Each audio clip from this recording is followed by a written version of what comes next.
only ongoing problem is, and I just told her, I said, listen, this is how it works. I said, wherever you're getting this information from, that's probably where you need to look at more often is that problem. Yeah, that's a good suggestion.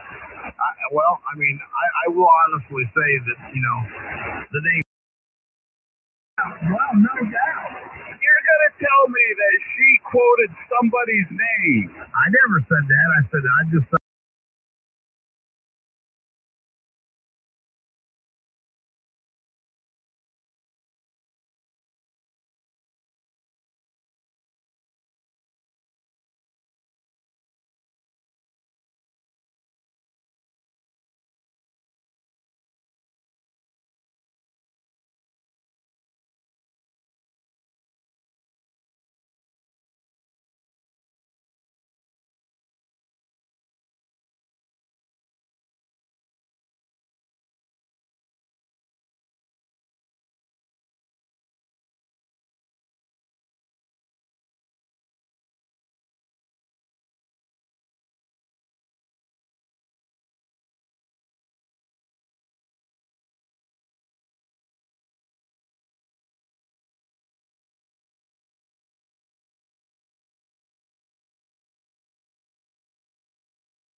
Oh, yeah. But that's all right, man, because we got it all cleared up, man. And we left on very good terms, I will say that. She setting you up like you wouldn't believe, you dumbass. Oh, yeah. Yeah, sure she is. The big fabrication there, and you know it. Oh, they fabricated it. They fabricated it. No, it was real, man. It was a real deal.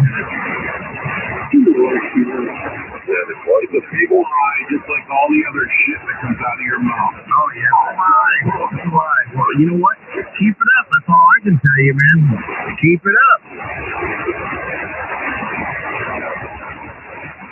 Keep it up, Booze. That's all I can tell you, man. I mean, if it's a lie and they say it's all fabricated, just keep doing what you're doing, man. Keep doing what you're doing. You definitely have everybody's permission to act the way you do. It is as strong as the life was young. That's what he's trying to do. That's one of the 3 musketeers right there, man. One of the major problems. Jeff being number 1, Uzi being number 2. The other guy, man, is a Canuck up in Canada, which they really can't do nothing about that. But I will say that they probably are going to be able to do something about it. If you realize that the 3 people you're mentioning are only problems to you. They're only problems to you, Darren. No, they're not just only problems to me. They're problems to a bunch of people. One of them I'm talking to right now before you rudely interrupted me, rat. You keep calling me a rat, Darren. There could be a problem. Well, I'm telling you are a rat. Like what? I want proof that I did what you say I do, Darren. Where's the proof? There is no proof. The proof is in the budget. Yeah, the proof is when you brag that you're going to do that. I've got recordings and I'm sending them in, and then the following day it happens. The proof is overnight. effing overnight. Oh boy, that's got to be the fastest I've ever heard of any government official ever moving. Oh, well, I mean, she was out there today listening. That's for sure. Darren, you're a fool if you believe that. I talked to her myself. I talked to her personally myself. She sure the hell didn't mention my name because I don't have anything to do with it. I don't believe it for a minute. I think you're a rat. Don't give a shit what you think, Darren. Multiple complaints, as a matter of fact. Multiple complaints. That I did what you're saying. You need to shut your mouth. I'm on this. You need to shut your mouth, actually. You know, the same things to me that hurts my feelings. You know, you need to prove your information. However, I was the kind of a guy that I guess apparently forgot to give my call sign within the 10-minute increment, and I went over by 15 minutes. You need to prove your accusations against me, Darren, or you need to shut up. But anyways, you know, what's funny about the whole thing there, Pat, what's the funny part about the whole thing is we never brought his call sign up, his name or anything this evening, but he knew exactly who we were talking about. Ain't that funny? When you say Northwest Illinois and Chadwick, Illinois, I'm the only one in Chadwick, Illinois, you stupid ass. The police officers, they do the same thing. They figure out, you know, who knows what, and who volunteers what information. Stupid ass. Building up there is there it is. Both there it is. You gotta go for the stink file, man. They drag me into their bullshit, get me upset, and they sit back and both of them play the victim. MSIN clear, have a nice life. He's a victim again. A rat is a victim. Poor Gary, he's a victim again. And there's the other one. There's the other problem right there. Oh, Joe. And one UZI is the other problem. Take note.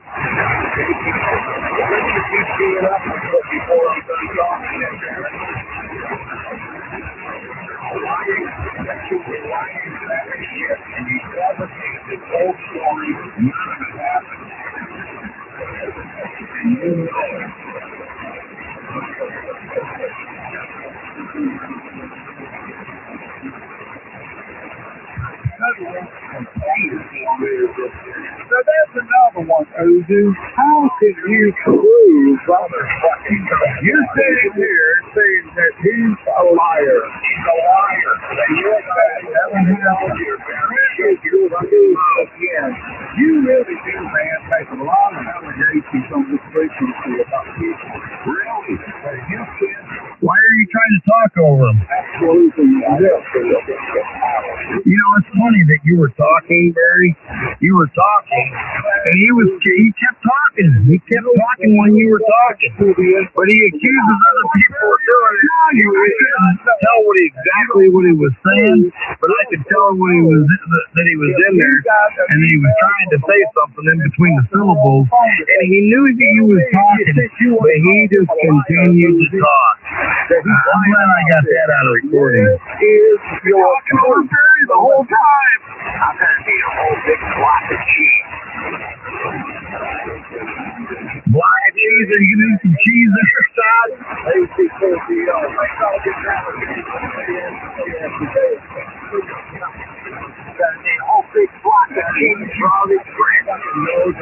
Oh yeah, there's rats out here, man. We need a block of cheese. A block of cheese and a rat trap. Do we use sticky traps, Darren? Yeah, well, I like the slammers, man. I like the slammers. I like to slam shit on them. Oh yeah, man. Flatten the head right out.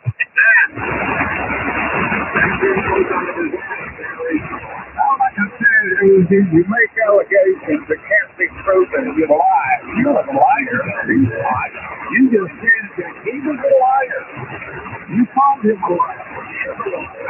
Because he made up everything today. You have acts of illumination and those truths. So, who is the liar? You can say something to Darren, Barry.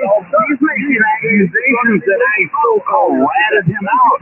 Where's his proof, Barry? I have all kind of proof, man. I have the proof right here. But I'm not going to show it to her because it never happened. Oh, it did happen, and I got the proof. Man. But I'm not going to show it to her. Why would I want to show it to her right now? I wouldn't show it to her either. Shut up, Karen. But I would share it with you, Barry. I would send that over to you and let you see what it says. And to be honest with you, I was a little taken by it. I'm like, wow. And that being real, I had to sit back in my chair and think, wow. Low hanging fruit. I have absolutely no proof. And all you do is come out here and stir it up. And then Pat and Barry are in here backing you up, stirring it up. And then you come out here and accuse everybody else that's doing exactly what you do. Every time you come on to this frequency here, and this frequency can be told to you until you come on it. Every together on it, almost stirred it up in a nice little bad, angry old man, and now you want to take it out on everybody. When you do that, it makes you, for a few moments, feel are the problem than what you really are. W, and you tried to key over Barry the whole time there. I can't believe that is a shame. A shame. The whole time, Barry, that you were talking, the two of them guys was trying to key over you, man. But because of your expertise, I was able to hear you. In my fine business radio, I was able to make it out. But that is the purpose of being a fine business operator. But these guys here, man, they have a lot to learn. But don't worry about it, Barry. I got it recorded. Oh, that'll work. I know that you also, you got your email today, and I spoke with the lady. I'm glad that she was willing to talk to you up front, man, and, a woman to man. That's pretty cool. She was very cordial, very nice, very professional about the whole thing. I started off, man, I was a little bit mad, about the situation. But the more that we conversed and exchanged good information about good fine business amateur practice. She gave me insight on how to deal with these problems, and I'm going to take her advice because her being the professional that she is, I'm sure she understands.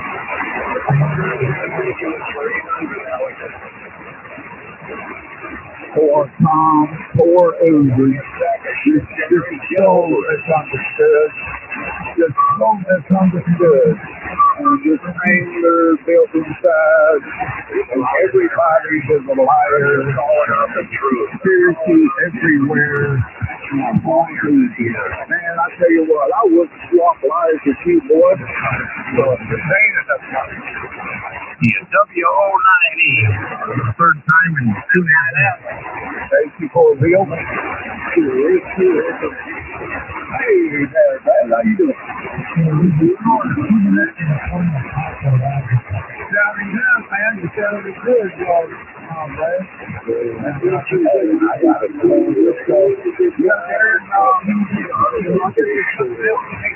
You just got some point, right? You talked, and so it's over with. Never got a warning. You got an email. Yeah, he didn't get a warning. I think that was just a heads up. Yeah, it was a heads up. It was an email letter. It wasn't a piece of paper or nothing like that. It was a warning. It was a warning. And what it was is she just wanted to talk to me. She didn't have my phone number. She does now, though.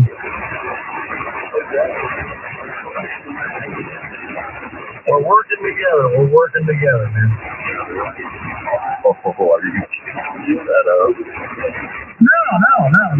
She's going to give me good advice, and I'm going to listen to her advice because she is a professional, man. She's a professional, and because of that, because of her being a professional, that's somebody that we should listen to. She is the authority. Equestrian, as Pat said. A paid federal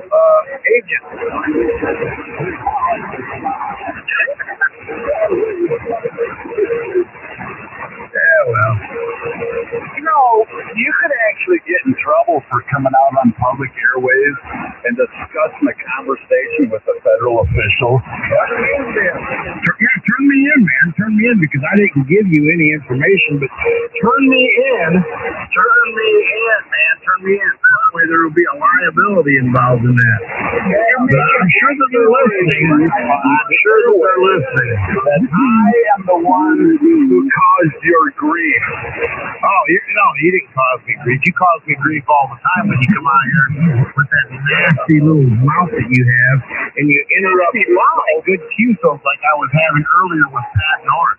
That's the problem, is you come out here uninvited. You have to be invited, Darren. When you mention an operator in Northwest Illinois, in Chadwick, Illinois, you don't have to say my name, because Pat said it when he said Northwest Illinois, Chadwick, Illinois.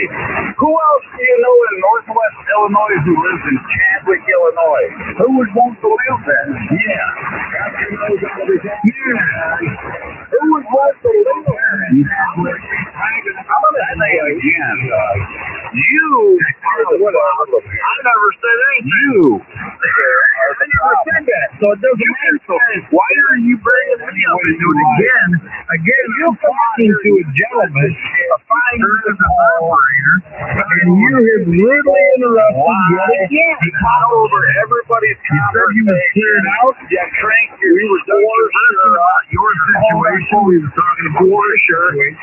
And again, and then when something happens to you, you start crying like a little baby. And then you accuse everybody else of doing the exact same thing that you do every time you come on the air. Cool down, because there's a lot of smoke right now. I need everybody to be able to see clearly what's going on. I ain't saying anymore, because I said I'm done on this frequency, and I damn well mean it. NF9M.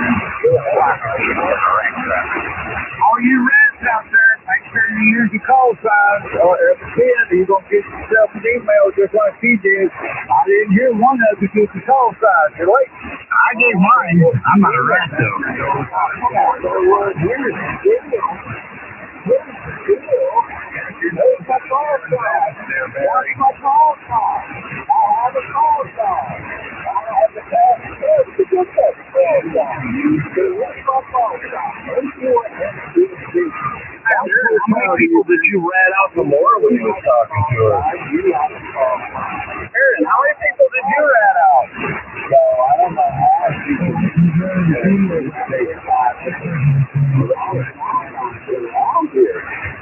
That's my man. Goodbye, guys. If you want to talk to me in the future, I'll be up or down the fan of PKCs, and that's my name. Yeah. You want that?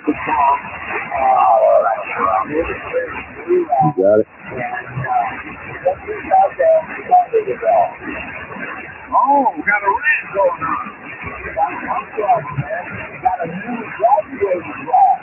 Who's that? I'm not a rat. We had a conversation over the phone, and you know what I told you. What's your contact, dum-dum? As always, I told you I never gave any information away. I never gave any information away other than the one person's name that came up. Always been a rat, or else wake up. Other than the one person's name that came up in conversation, who is the rat? So, you need to disclose whose name you're talking about. I don't need to disclose that. That's private information with a federal agent. I cannot do that. You got it? I'm going, how do you put it, an investigation. So I, being the fine business operator that I am, will not engage in such conversation. Hey, that's good. You know what? Maybe I'll make a phone call tomorrow and ask her if any names were mentioned. Because if she mentions somebody saying something that's not true, that can get her in trouble. You can ask her whatever she wants. I'm sure she will tell you the same thing. I cannot talk about other ham radio operators. However, being as I got you on the phone, she might want to talk to you about you. I mean, she'll talk to you about you, but she's not going to talk about other ongoing investigations. That I can promise you. You said she mentioned another operator's name. I never said that. That's what you said. You keep saying that. Rewind that tape and listen very closely. I was very exact in everything that I said. Now, what you heard and what was said may have sounded very close to what you wanted it to hear, but it is not what you heard. It was what you wanted to hear. But you can play it back and make sure before you make a fool out of yourself. That was your exact word. My exact words was somebody's name came up in conversation. I didn't say who brought it up. So you can try to pull that wild card and see what happens. If somebody's name came up in the conversation, she mentioned somebody's name. I never said that she mentioned anybody's name. I just said that a name came up in conversation. You got to figure out whose name it was, Jeff. Was it mine? Well, maybe not. You're pathetic. You're digging what you do all the time. You are digging it up. What I would suggest, man, is just call her up. And that's what you do. I mean, she's probably listening right now. Up while you're doing and she'll say, listen, I have about what he said. And that's my name was brought up. Is he talking like whose name? I'm not going to say. K5 RZ picture. You're a rat. But I will say this here. I know who the rat is. Now that I got a letter. You got a letter? Well, an email letter. I didn't get an actual physical piece of paper. What did it say? Now, let me pull it up and I'll read it because it's not bad. It's just basically, I mean, you want me to give you the long version or just shorten it up real quick? Let's do the whole thing.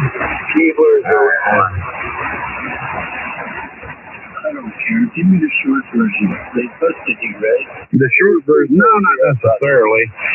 Apparently I did not use my call sign one time for 15 minutes.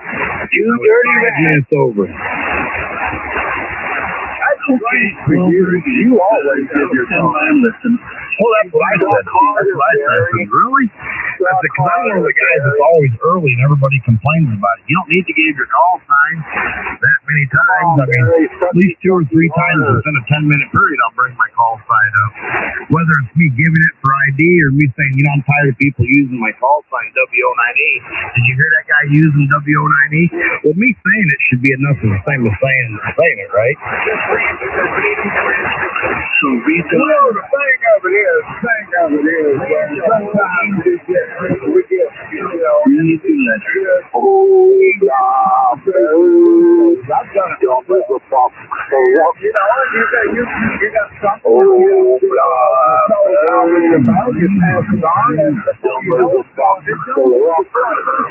I'm sure the other myself there, you may have done that. Just wasn't aware. Right. Oh, I'll tell you right now, if you got a true letter and that's what you wrote to you for, there's a lot more underlying problems than that. Oh yeah, 7200 has a major problem. What's the major issue with the call sign? What do you do? Oh, Because on Tuesday morning, we heard and recorded by the Communications High Frequency Directional Finding Center, HFDHRF, using long-range directional finding technology, failing to identify while operating on 7200. Blah, blah, blah. Let's see. Jump down a little bit forward. Tell me how great their equipment is. You have been heard and recorded operating almost 15 minutes without identifying. This email is a reminder that you are expected to and are able, by the rules, that we're supposed to identify your call sign what it says. And then it goes on to saying, if you don't, and you have any questions that I can contact them. This is the reason why I thought it was a fake ID, because there was no other information, and it could be followed up with other letters, penalties, or money, or forfeiture of license and fines, modifications, proceedings, whatever, if you do not. So this would be anybody that doesn't use their call sign would be subjected to something like this.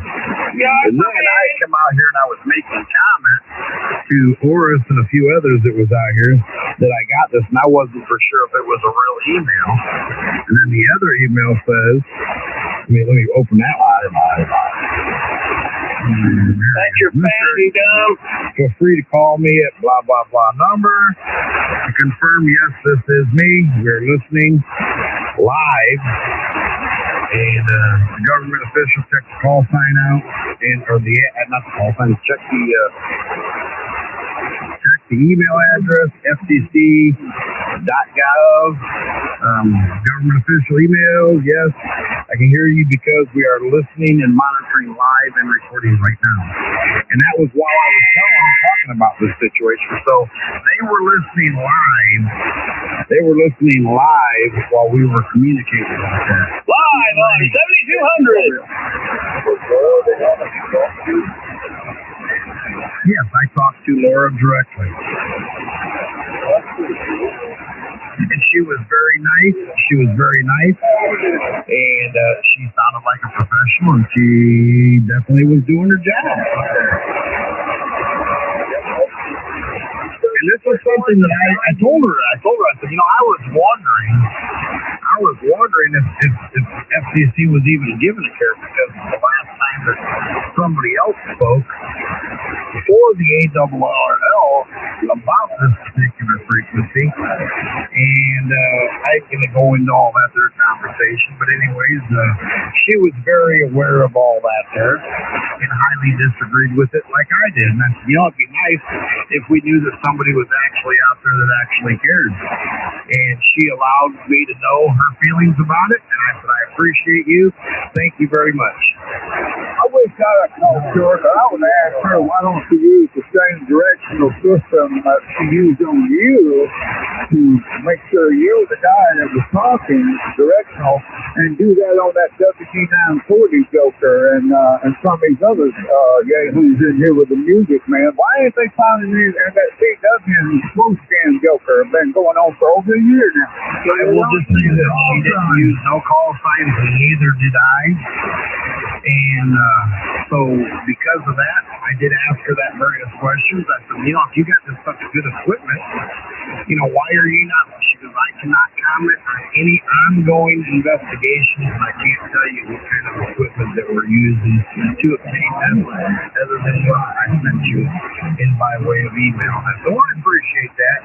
And I gave her some areas. So I gave you some areas to check out, a couple different frequencies to go to that would that these people from this particular frequency follow me to, and give you a heads up. And she goes, we have a wide spectrum analyzer that analyzer. Well, I didn't know if I swallowed that quite well or not, but I said, all right, well, whatever, man. I appreciate your time, and I appreciate you letting me know that I need to be a little bit more prompt on giving my call sign, and I will do my due diligence to make sure that I give my call sign all the time, WO98. Okay, 5 hours, Victor. Hey, C4VL. Good stuff, man. Good stuff. So they are aware of WG940 and these other jokers in here that are coming here and call Facebook. Yeah. Okay, man. Cool. We don't have to spare money to get WG40. These other jokers are very aware of all the shenanigans. She used the word shenanigans and foolishness. She gave me some good advice that I should, move the frequency to a different frequency. I won't get into all that we talked about as far as that, but she gave me some really good advice. Being the professional that she is. Well, I mean, come on, Darren. I mean, you know, she knew who she was talking to also at the same time. That's right. She knew exactly. She knew exactly who she was talking to on the telephone, for sure. Doesn't willfully on purpose go out here and try to, you know, call Jenny. Hate to disrespect, but she wants on the frequency right now. We want a regular basis. That woman knew who she was talking to. Yeah, and not only that, I could hear in the background that she was monitoring this actual frequency. Oh, God, it is. Getting deep now. I mean, I couldn't believe it, you know. I mean, I couldn't believe it. Like, you know, I couldn't tell exactly what they were saying in the background, but just, you know, how, when it gets all munched up and nasty stuff, I knew that they had to be there. I mean, what other frequency sounds like this one? K5R said Victor. Maybe I'm a young paragraph and sentence. Oh, God, dude. Giant Rowley called me about 35 years ago. He called me, and it was up on the 14313 era. And I was hearing in the background just like what you were doing. They were actually tracking someone with 3 different radio stations. Maryland was one of them, wherever Raleigh was. And I heard the guy holler out, "We got him. He's, and I said, Ray, I was just fine a few other members." And he said, "We have the ability," and he said, "We can do this in less than 30 seconds. And that was 35 years ago, Dad. Well, I'm going to tell you what, man. All I can say is I'm going to discourage bad behavior on 7200 or any other amateur band because they are watching, listening, and recording. Be on your toes, folks. WO90. Always do on a regular basis. The 5 business operations in time, considerate, overwhelming knowledge of the hobby, and just continue doing what you're doing. AC Phobia. Gotcha. And basically, she concurred and said the same thing. Other than I need to watch that I make sure I use my call sign. So that's what I'm going to do. I'm going to make sure I use my call sign all the time, WO90, like that. Yeah, didn't she say anything about you constantly interfering with other people's transmissions?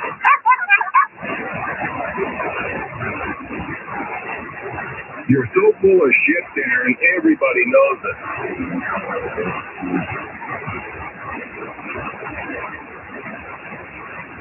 Yeah, okay, there, Joe. Pretty much, man. If I'm already, when I came out here, it was really quiet, and I was talking to Pat and Horace, and there might have been one other person. But anyways, I come out there, and we were just conversing, and it was really having a good time. And I was just telling them, a little bit about my experience today.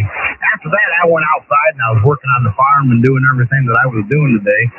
And it was, I'm surprised that it hadn't already been brought up. But anyways, long story short, man, I just figured I'd let you know that the FCC is doing their job, and they are giving their due diligence to clean it up, and I am all for it. And I believe in them. I believe in the FCC with all my heart now. You're a lying sack of shit. I believe, man, I'm telling you. You're a lying sack of shit, Darren. When are you going to grow up? Anyways, that's what my feelings are on that, Barry. We had another caller jump in there. I'm going to get going. The supper is ready, and so we'll say 7-3. With that, I'm going to turn it over to you, Ron. Pick it up, M9RON, WO9E. 7-3. God bless. Right. Hey, Barry, you still out there? Go ahead. If I remember right, this is what we've been a little while back. But didn't you say if you heard somebody talking about their recording 24/7? I mean, I figured that was true. They do it all the time. Oh, well, Rowdy Hollingsworth was down in Winston-Salem a couple weekends ago. That's what I was talking about at their Winston-Salem radio club. personally. He wasn't Jim Tech, whatever. And I got a couple guys I helped them into the hobby. They go up for the general class, fingers crossed, next month. And they even have a copy of it. And Raleigh mentioned it was $200 off. Nobody told it up to from what they said. And my two guys that got in the hobby. And they also brought up a repeater in California he spoke about that they took off the air because of, I don't know, QRM, whatever reason they took it off the air. And they found out, the FCC found out that once they had taken that repeater down in California, the guys that were causing the problem on that repeater expanded outward and started tracking other repeaters. And locally. And finally, from what was told in the story that he said was, I did a audio clip of this too, that they opened that repeater back up. And the one they shut down. And they, in other words, they wanted the zoo, the animals to stay in the zoo. And he coincided the repeater to this frequency here that there are no live, he said, this is what Riley said, there's no live paid FCC employees monitoring this frequency. It's all done by computers. And that they do like the idea of people staying right here so they're not spreading out to the rest of ham radio. That's what was told to me, and I can't get an audio on that. And that was 2 weekends ago and do it. And I can say, oh, I'm okay. Roger, well, maybe it makes sense. Have a machine set up, just up there and record, and if there's an issue, think just go back. Fine. The crock pot. Make sure I understood that right. I am correct, right? Yeah, you are correct, Roger. Yeah, you are correct. That's exactly what Riley said. Now, while she was listening live today, it kind of goes against what Riley was saying. I guess they cut it on and listen when they want to and don't put it on the computer full time when not. So, I don't know. At least they're doing something, I take it. Or a cable is lying. All right, Barry, thanks, man. I appreciate it. We'll catch you later. 824BO and 9RON. Take care, Rod. And 9RON. 824BO. Anybody tell me how many feet it is to the moon? Hey, Barry. What's wrong, Barry? Go. W09. What? Hey, man, are you good on QRZ? Absolutely. You got an email on there? Absolutely. All right, I'm going to email you the email. Well, wait a minute, man. Wait a minute. There is no email. Who said you're a liar? Over. Yeah, but I'm going to email you the email that actually does exist. Now, I'm going to give it to somebody that I trust. I could trust you. Just not tonight, baby. Just not tonight.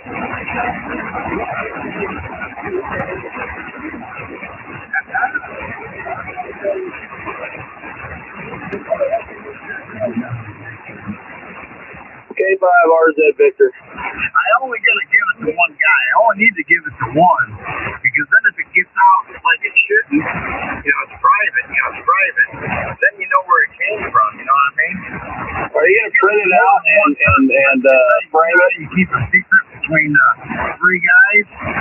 You got to get rid of the other 2. So, I know that I'm giving it to somebody that I can trust, so I don't have to worry about it getting out. That's how you do it. Otherwise, it can cause problems if you give it out to more than one person. It's public order. So, I'm going to go in here and read my email.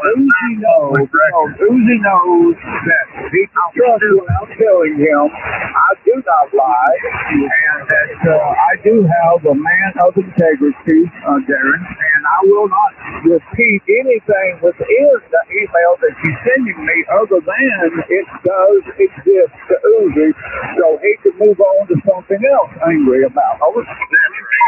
It's just for that purpose and that purpose only. But anyways, public record. That's how stupid he is. It's not public record. My emails are not public record. Now, if there was a letter and it was enforced, that would be public record. But this wasn't an enforcement. This was just, hey, man, we're aware of what's so we can talk to you. That was one of them kind of things. It originated in government office. Well, you'll never be able to see it. You'll never be able to see it. Ever. We'll do it for you, man. Tell me it's a public record. If it originated from a government office like you say it did, well, then do it, man. Do it. And tell me what it says. Tell me what it says. maybe you should have looked it up as public record the first time before you came out here and calling a man attacking his integrity and calling him a liar. Well, not only that, you know, being the public record. You could have.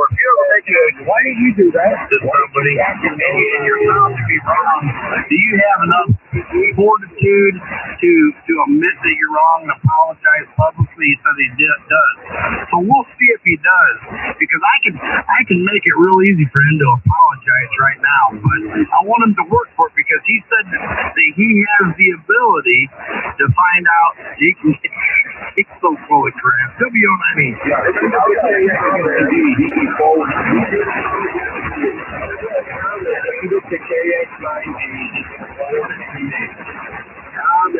Go ahead, comment. Yeah, you know these 4 lists of dishes, right? I can send it to you myself. You don't have my email, did you? Well, yeah, you gave it to me, you retard. No, I didn't. Yes, you did. I have never given you or anybody else on this frequency my email. I guarantee you. Okay. You know what? I said I've got your email. I guarantee you. I'm going to tell you straight out. You sent me your email because I gave you my email, and then you're such a loser, dude. You don't even remember nothing. You an email to the address that you gave me. The page is dry. The page is dry. There's no point in even talking to you no more, man. You're suffering from a delusion right now. So now I know what I'm dealing with. An idiot. I'm going to send that to you, Barry. I'm going to send it to you.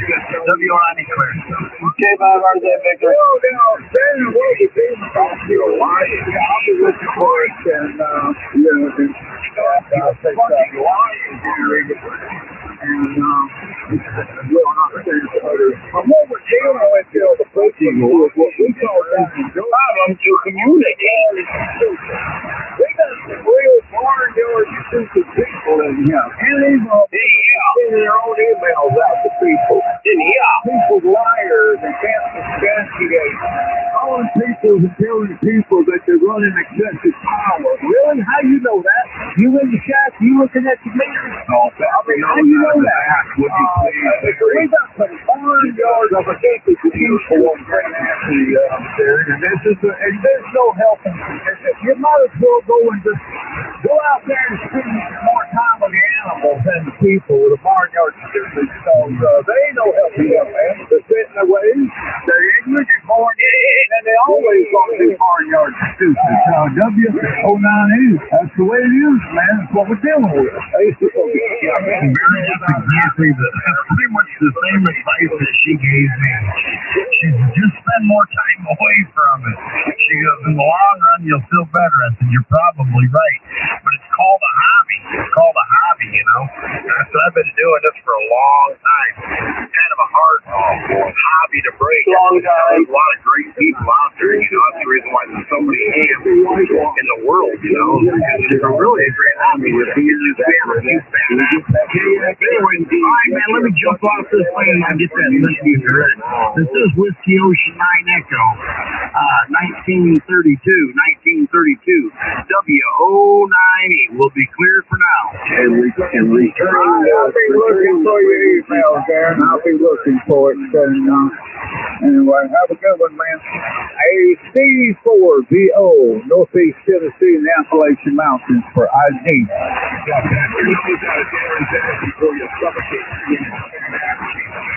Gross. Goodbye, birthday, Victor. Sure, hopefully for the last 2 hours. Me too, man. She's going to hear a lot of nasty language. Tell me, she's going to hear how you stir it up every time you come out here. That's what she's going to hear. Stirring the crock pot. It's nothing. No one says it's Uzi and you, man. Everybody else was listening. The only two people here, the only two people that are wound up is the Three Musketeers, and you two are it, man. Oh, now they're defending themselves, Darren. You can't just go say that. They're defending themselves. W90. They are defending themselves as just any one of us would if accusations against someone with no proof. Can we go back to having fun now? And accusations against people and like that is a slanderous kind of thing, and that's illegal. Slander. I'll tell you something else. Uzi's right. He can file a FOIA request if that was an official email sent. NF9N. He knows that. He knows it didn't happen. I gotta love him. No, he was lying. Yes. He was lying. Hey, Barry. Don't fart in his nose there, Darren. Barry. Don't fart in his nose. What was that call sign again? Because it's coming up different. Alpha Charlie 4, Victor, Officer, AC4VO, or phonetically, ask Christ. No, it's or victory only. Over. Yeah, you all right, I got it, man. I was, for some reason, I was thinking it was a 5. I had everything right with that.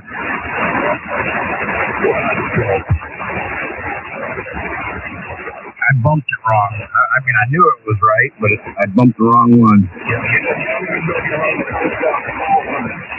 God. Good SQC for fun. Crusty socks under the bed. Over.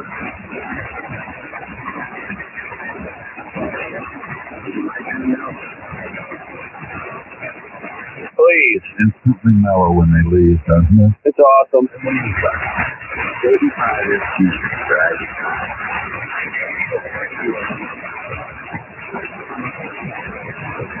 I have now turned the recorder off.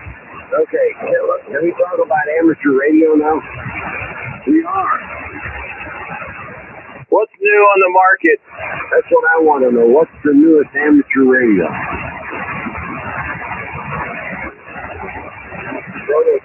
Prototype of what?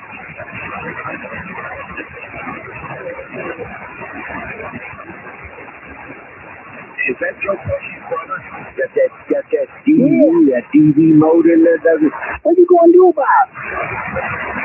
They got that new orifice. Do it look like a clown?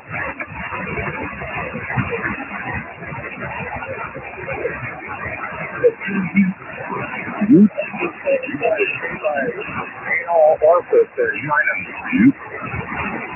Warms the whole body.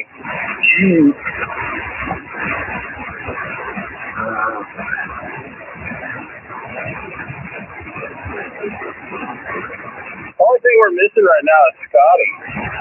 Oh, please. Deal with it. For anybody out here who's everybody there is a complete fabrication. It's slander. Just another one of those attention whore schemes to get somebody to listen to him talk all day. Hey, Tom? Hey, Tom. Funny, because I was listening all day, and I know when Darren took off for that phone call, he wasn't going well. Tom, I don't know how you can prove that statement that you just made. That you keep on saying that. You keep saying that, man. You're interfering. He's a liar. He never got the email. What are you? Are you some sort of magic wizard? Are you monitor and what he receives an email? You have that ability, man? Just like he's running more power than he's supposed to. You have your wisdom. You have that ability, man, to make these allegations and run down someone's character and integrity. And you've got no way at all to prove anything that you say. You've got no way to prove nothing. You were just a windbag running your stupid mouth, your barnyard stupid, barnyard in the first place, and stand here and tear down a good, fine business operator, and calling them liars and all the little filthy things that you do on a regular basis, and you can't prove any of it. Well, neither of them can prove any of it. No allegations that you put forth here. So what does that mean on you? He is for the interesting information. like a maggot in a dead animal. Well, I don't know about little Jimmy. Little Jimmy don't have a signal, and I'm sure there's probably somebody talking over there. Talking right now too on the frequency I can't hear. So I'm not bothering them. And I'm very Jimmy thinks the 12 fine. We'll start doing a little bit of mining and get a damn signal for down here in the street. But yeah, what I'm saying, Tom, is the truth. You're making all these allegations and you're making all these statements. Liar, you're a liar, and all these areas, and you can't prove any of that. Okay. Why does that guy sound like a slave owner? Okay. You don't know. Okay. You don't know how much power you have. You come on down to the plantation. What you say is all you and me is like a soul here. They see for me you already playing that music. You don't know that. You're not sitting in your driveway, Tom. You really about throwing out allegations on a regular basis when it's overpower, pure power, or a liar, didn't get information or this or that. And it makes me wonder about you. If for you to come out and lie, and you know that you're lying when you say it because you know you have no proof. So when you're saying that you are a liar, Sir, do you live on a plantation? You wonder about your shadiness, Tom. I hear you do this on a regular basis. You just throw it out there, and everybody's supposed to believe it. Well, Tom, everybody does not believe it. Sir, are you done yet, you old man? Sir, with my conversation deliberately there, Sir, Barry. I'm talking. Sir, Barry, do you live on a plantation? I think what is going on here is that, he's a plantation owner. You're doing the same thing he does. You engaged in a conversation. Who you talking? Share my power. And you didn't like it. Only he thinks that he can do that. Oh, yeah. That's interesting how that works, isn't it? I'm QRM. I've been here all along. You've been here. Tom's been here. We've all been here, but now I'm QRM. Listening to the plantation owner right now. I want that freaking email. I thought we were going back to regular amateur use, General. Well, they keep bringing stuff up, and then you got to deal with it. You got to deal with it, Randy. That they want to keep, talking about it, and then when you catch them, up on the short, when you catch them up on the short, you got to reveal that. He says, hey, you're interrupting a QSO. Well, that's kind of what happened. But he came in there and he gave a call sign, and then he turned around. Uzi turned around and started engaging. He left his other conversation and started engaging with Barry again. So it had to be an accepted conversation. And even if it wasn't, Barry was engaging in a conversation with Uzi, whether he likes it or not, sort of like he does everybody else. So I don't see no harm, no foul. He gave us a whole bunch of forensic expert laid it all out. It's like that. That just breaks my heart that you were not. Oh, Lord Jesus. Having an ongoing conversation talking about your inadequacy, and now you saying that I was QRM, and that's sad, man. I don't care if your heart's broken, Barry. Stick it up your ass. Barry, do you study a plantation owner? W09. That's true. Someone else.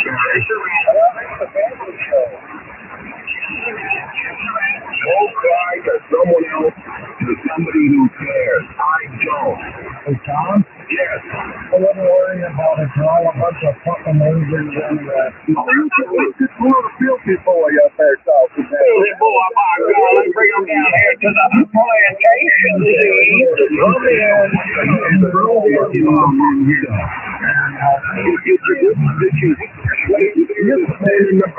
You really are pathetic. That was S4 signal strength.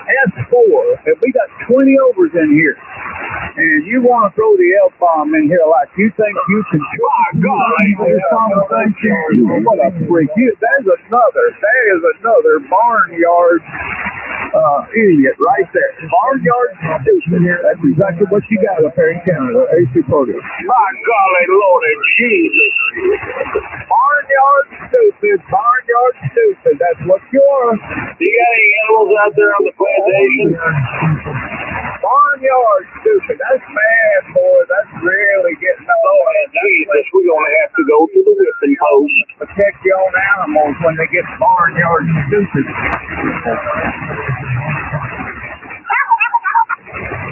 Barry, you're going to sue people to be a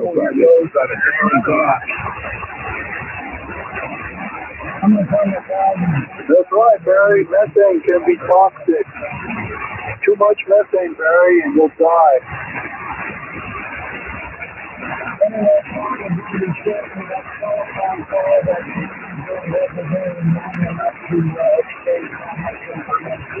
Yes, I know that. I understand that. I understood that the minute he came back on the air. Oh, yeah. Y'all two really got it all figured out.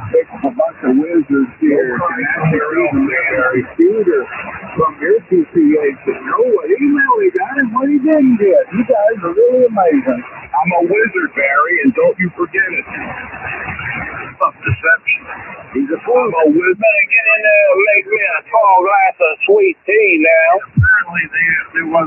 He don't even have no idea how long I was on the phone with her. Yes, I do. I heard you say he had no clue an idea. A phone call. You know, Tom says one thing, and little Jimmy's gonna say a different thing. But they'll both agree with each other.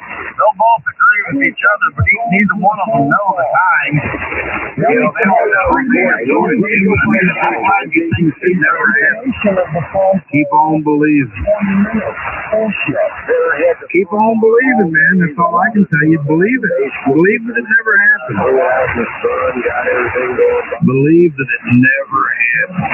Perpetual pathological liar. Believe that it never happened, little Jimmy. Believe that it never happened. Okay, it never happened according to you. Don't worry about it. You're exempt, man. Remember, you're from Canada. Hey, wait a minute. Everybody told me I wasn't exempt. Laura told you that I wasn't exempt. I didn't say Laura said anything. See, you like to lie like Uzi does. You add to the story, man. You add to the story. I never said Laura said anything. Be quiet, Uzi. You better talk. Reference to they have free contact with Canada's Marine Corps. And I didn't say nothing about they're in contact about you or anybody else. Just with people who talk on 7200. If the shoe fits, wear it. I never said Laura had anything to do with making sure that you wasn't going to talk. You're lying again. I like turtles. I'm sure that if you're brought up in a situation, you're part of the problem. They're going to rectify it somehow. They'll do it. And then I assumed, or presumed, the better word, presumed that they have different ways of taking care of that. If that means that we can't talk to you, then that would be fine too, you know. And then you just be out there like you normally are, blowing wind. You know, you better listen to those conversations so you at least are good at repeating the story, because right now all you're doing is just lying like you normally do. Go back. Does she have big tits? Shovel some more snow. I don't know, but they keep talking about her so much. I think I'm shovel more snow, man. Shovel more snow. I'm sure the Uzi will come up there in June and July and help you shovel snow. Wow. What does that have to do with How do you prove it? How do you think he's lying? It has nothing to do with you lying. It has to do with your after-hour activity. There is no way. How do you think we know that? How do you think we know that you have an extracurricular activity that involves shoveling snow in June and July? Unless we know somebody who's went up there with you and that you've indulged with and came back and shared that with us, Mr. Snowman. Yeah, I'm an idiot. I'm not the one that has a problem with shoveling snow in June and July. I'm telling you, man, I'm just telling you that was passed on information that you like to do snow in June and July. W090. Your words at that time. You have no backing of what you say. There's no credibility. Lord and Jesus, You're a liar. You make up things as they go. Whatever you say, you know, go ahead and say whatever you want to say. You know, if you're a smart man, which I doubt, because you're barnyard and stupid, you just shut the hell up what you do. I'm going to say whatever I want to say, Barry, and I'm going to talk over you just like you do with me. I got that in recording. Go for it. Okay. Let me talk a little bit slower, and I'll try to time out the ozone like I used to. They call that slag jaw. You fucking jowls there, Barry. It ain't working. I can hear Barry right over the monkeys over out. I ain't worried about him. That's what how you expect him to get a signal out there and, you know, on that property? He's supposed to have an antenna up to 12 feet high and all that weird crap. Yeah, Jared, I ain't worried about that. It's all about the quality rather than quality. The quality of your conversation and the shit you talk about is fucking kindergarten stuff. Yeah, tell us all about it there. You sitting there with the computer. You did. And we already know, man. We've seen your side before. The computer and all stuff that you got to do with spell things there with these extra words, extra letters. Here you go. And, you know, everything that you get in from is coming off of Google, really, or just Google it up. Medias and things of that nature. You want to act like intelligent, but you know, they're just barnyard stupid, man. Barnyard stupid. Barnyard. I don't mean to hurt your feelings, son, but of course not. That's your classification, son. That's your phobia. I wouldn't trust you flapping the house. You didn't want to hurt your feelings. K5RZ, Victor. W090 at that time. Does anybody know if this Laura woman that everybody's talking about got me all excited? Does she know how to cook? Is she single? Does anybody have a picture of her? No, and nobody really cares, Randy. You know, I'm just pretty lonely down there in the basement. Just call her up. I feel you, Randy. It's okay. Darren, give me her number. Darren, give me the number. Darren, give him the number. Does she know how to make a nice pot of chili? He doesn't have it. He's sworn to secrecy. It's right.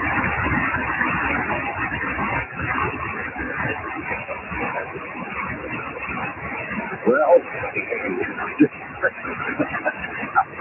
I'm falling in love. You should have a look, Randy. I don't like now. I'm going back to the basement and turning the pump off. Darren, give Randy Moore's phone number. Oh, wait a minute, you don't have it. It's barnyard, go cry to somebody who cares. A second or two anyway.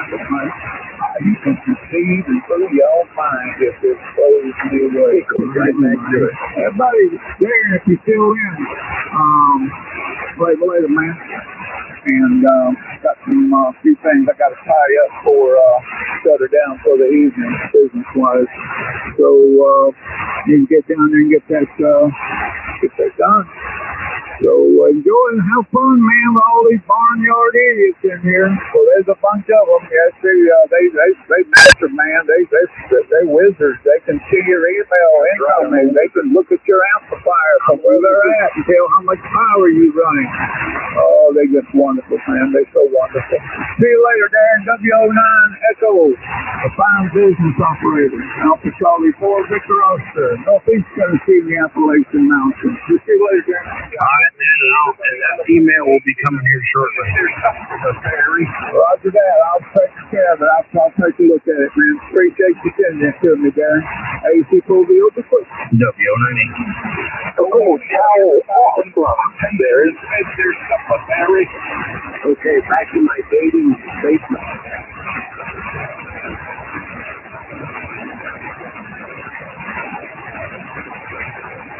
Come on, give me a break. I'm a fluke. That's the best you're going to get, Randy, that cow.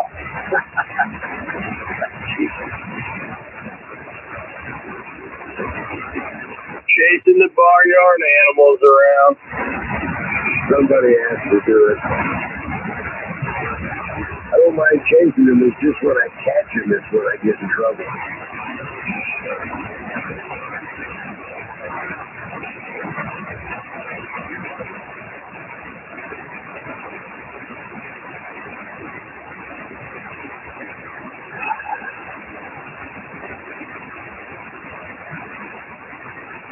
N1 UZI, the wizard.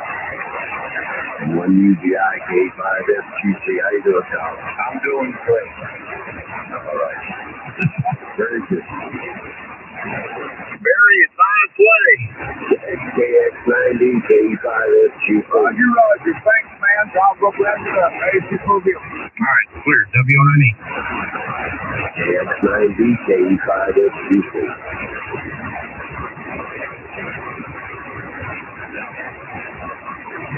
Must be working on the antenna. Yeah, he's saying the wires have on us. Maybe that or he's looking for wires over. I was just wondering if the wires was over. Yeah, I think so. Well, we're currently in the window licker's net. Hey, I was just calling you, KX90 K5FQC. I guess the pipeline is broken.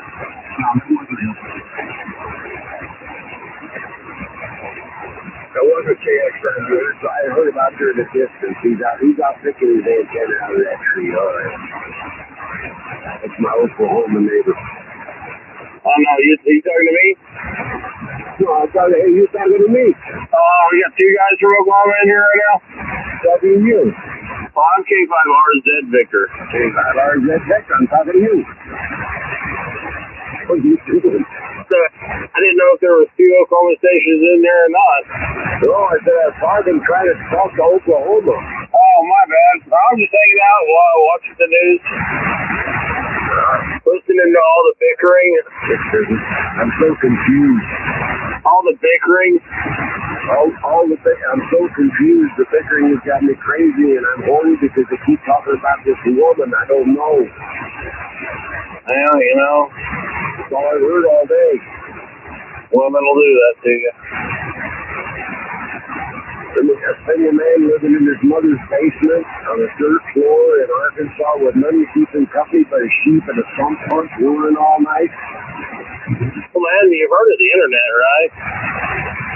The who? The internet. There's plenty of sites for that. I don't even have a fish net. Lordy Jesus. Just get on your computer and hit xnxx.com. You can thank me later. I'm lucky if Mom drops the bar soap through the hole in the floor once a month.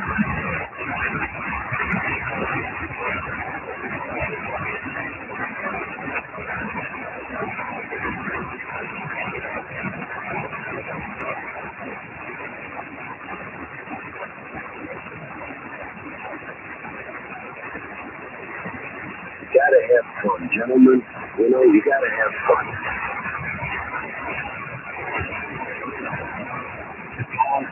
crazy. It's got to be fun. It costs too much not to be fun. Joe Pesci's brother double with you. I said if you have to make it fun because it's too expensive to be unfun. That's Julio with that many rats out here. And I'm a fluke.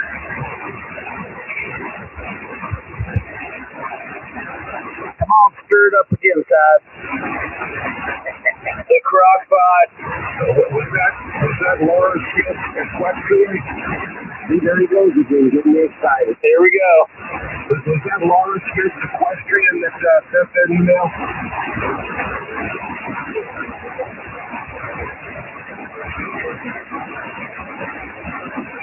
Now, right over your head there, Joe Pesci.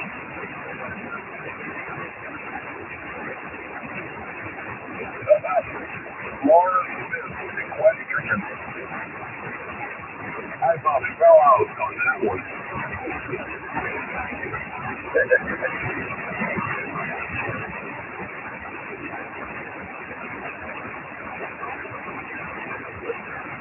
What the hell is wrong with you? Everyone use the eye. What the hell is wrong with you? K5RZ Victor. What the hell? I told you my home. What the hell is going? I just Googled Laura Smith, and it shows pictures of her if you're interested. No, but she's an older woman. She's, I don't know, you might find her attractive. I just wish you don't move out here to get away. Oh my God. What's wrong with you? You gotta go after them. You gotta go after them gals in them three-wheel cars at Walmart. You know what I mean? The hover rounds. Yeah. I call them fat rounds because there's usually some fat sort of riding around on there instead of rolling around the store. I see the whole family up one day. They had all three of them. Had mom and dad and two kids was on one of them. Just diabetic everywhere. Disgusting. It's embarrassing. They all had Crocs on. Yeah, they did. Had to Clorox the seat once they got out of the store.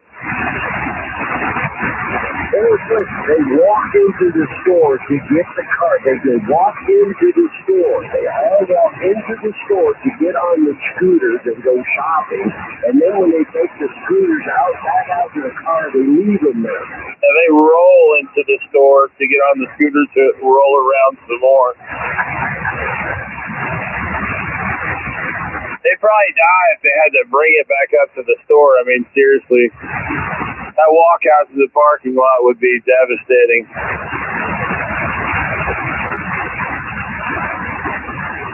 Disgusting fat bodies riddled with diabetes.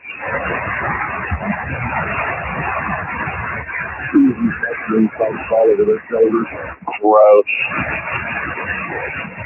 Smell of death because they can't get in the shower.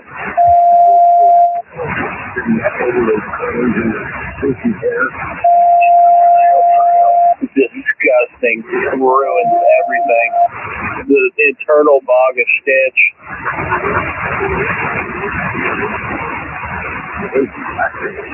What is wrong with you? Just picture it.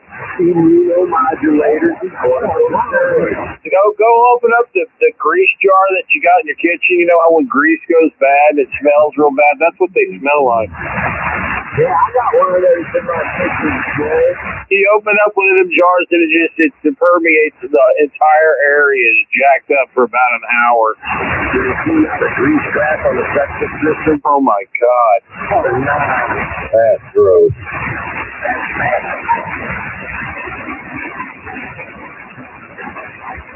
That is bad, Randy. It is bad. Medicated medicated to no end.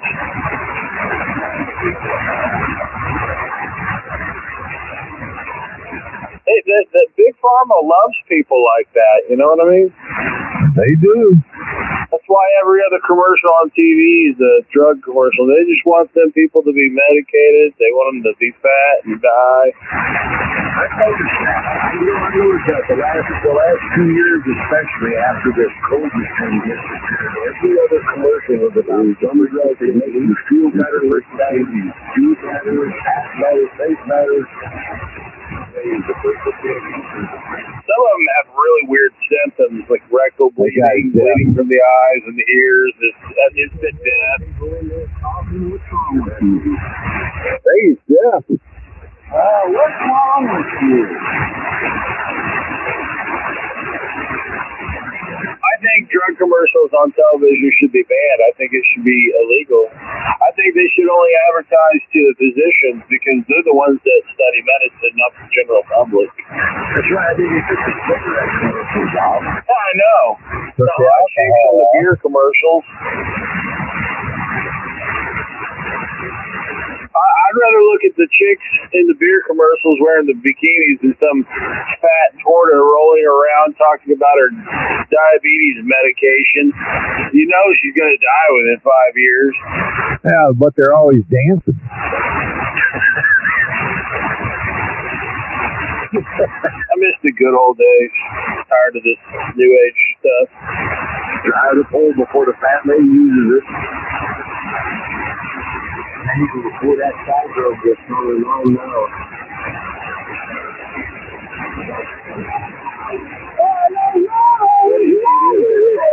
You know, every other commercial. I mean, they have a pill for everything but stupid. They want everyone to be medicated, and it's just horrible. They got a pill for everything but stupid. That's exactly what they do. They have a pill. They have a pill that can do anything, make you feel, do, think anything, but they don't have anything for stupid. Can't fix stupid. Well, yeah, they just give them a radio hit. I don't know what to say to all that.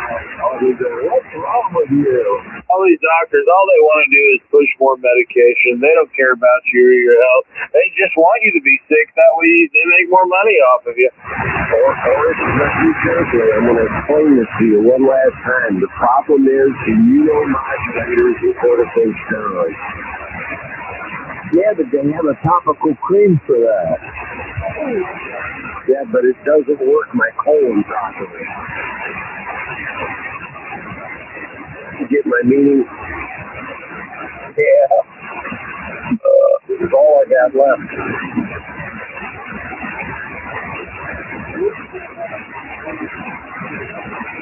Is there a child on there? Get it as good as possible. Is that a child or a woman in the background there? I think it's a commercial for, I don't know. It's a woman child. Women are forbidden on this frequency. It'd be a woman child.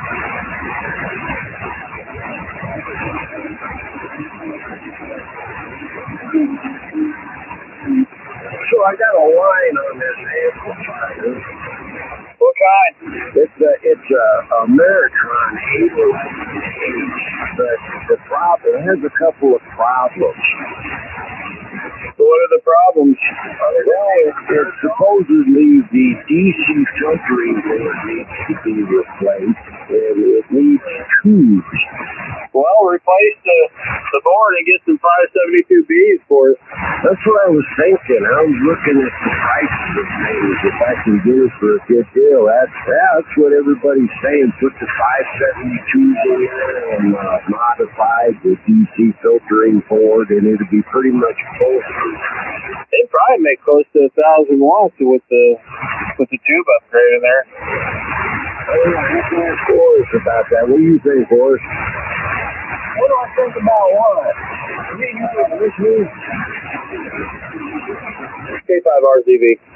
K5 FTC. This was actual intelligent conversation about a piece of equipment that you might know something about, and I thought maybe you could put your input into. If I put the input to you, would you put it back out? Oh, why are you interfering with my QSO hours?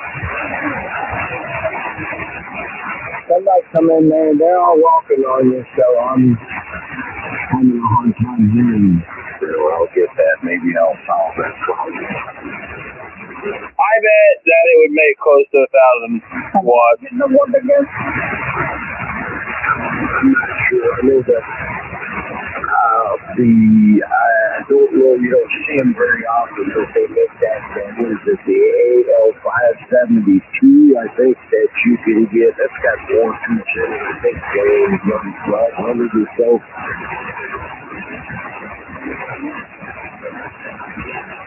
But I don't know. I might not be the perfect capacity to move power than what I already have. What are you running right now? 95 watts. Of drive? I have drive 95 watts. The radio's a 100-watt radio. I'm saving 5 watts for DX. Oh, Jesus. So you're not running an amplifier at all? No. Get you an AL80B.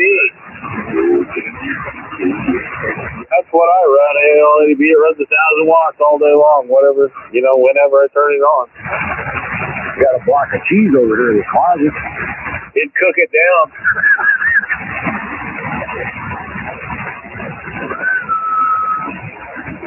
What a last out of you, it'll call for me. Big 1, single, 2, 3, 500C, the big jug, man.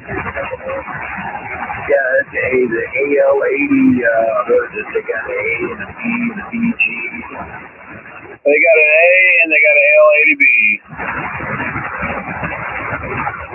Saw a couple of A's for sale. I got this B a couple years ago at Amfest.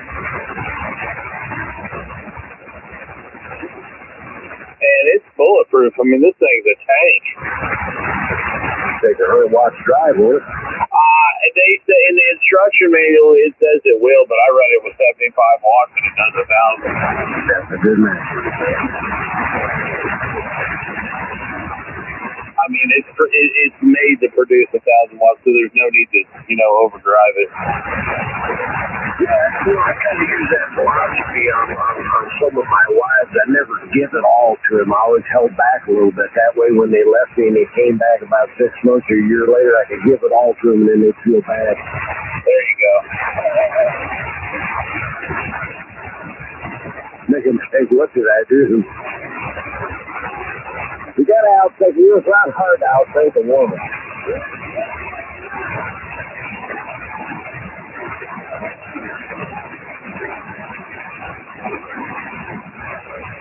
That sounds like Sean's station.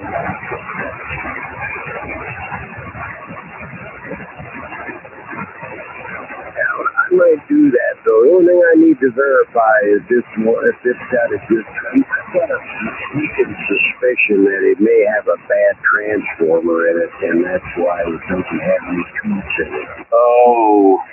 Yeah, That's strange because, I don't have any tubes anywhere. What happened to what I threw away? It was so good, blah, blah, blah. Yeah. Then then you're looking for a parts unit to get the transformer out of. Yeah, I don't know, man. I don't know if I would mess with that.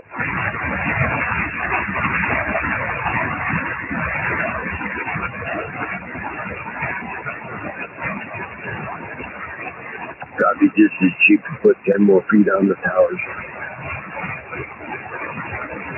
How tall is the tower? 55, 3 of them. I mean, that's up there. That's pretty good.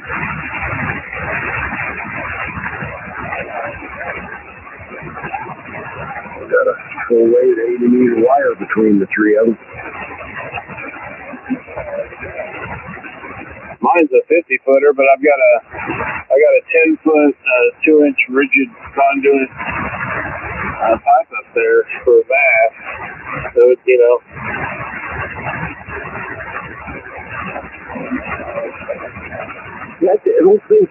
nobody really cares what your mama said. That was easy.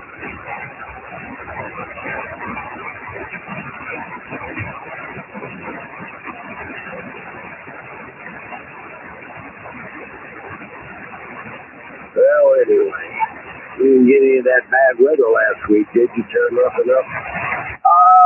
No, most of that was up north. And then there was one down south. I'm centrally located, like right in the middle of Oklahoma. Yes, I know where you're at there. We got just to the north of my location, about 3/4 of a mile had a stretch that went through there. Took out about a 1/4 mile of poles and wire. Took out a bunch of trees, a couple of wrecks in the barn. Yeah, that one that rolled through Enid, they determined it was an EF3, which is pretty good size. And it did some significant damage.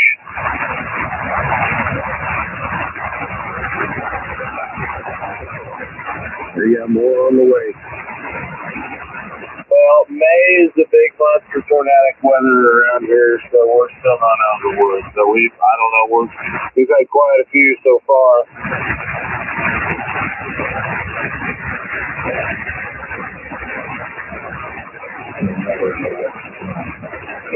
That's cheaper. 25 hours, that Victor. Shoot out of Forest.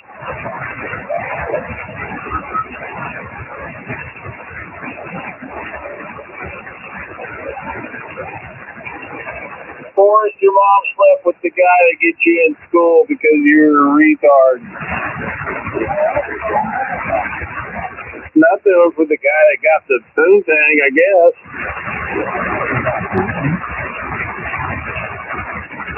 Forrest got to go to school. Yeah.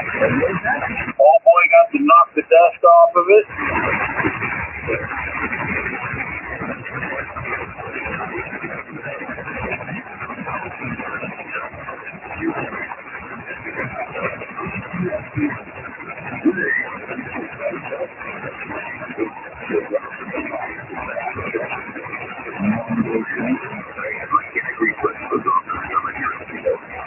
Shrimp boat captain.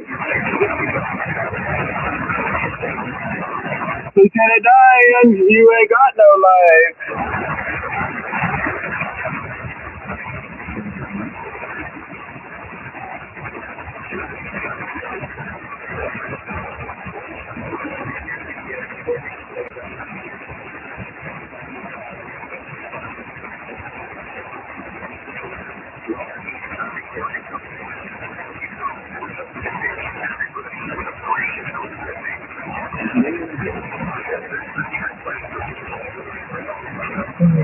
It's all about this profile on Facebook. BA3ZW K5SQC. Good afternoon, Jim.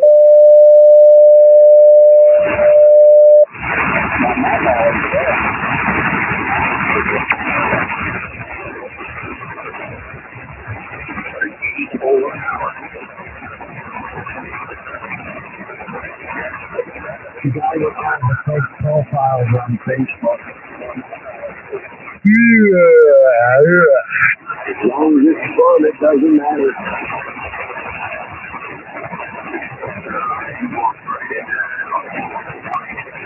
Hey, Dave, you drive the yellow Corvette. Did you expect anything less?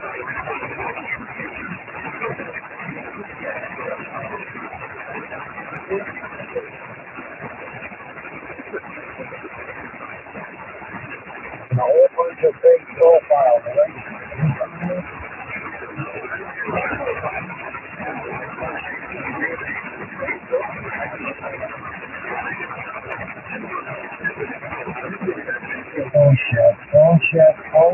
Bullshit, more bullshit. You're a fucking liar, Alex. Oh my.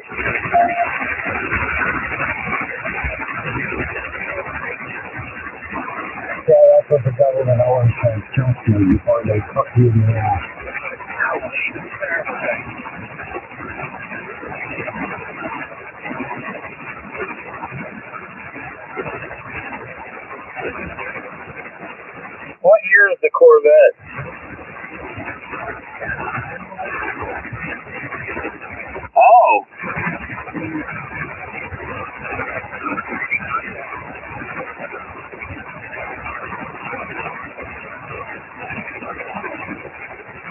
$20.26. I bet that costs quite a bit.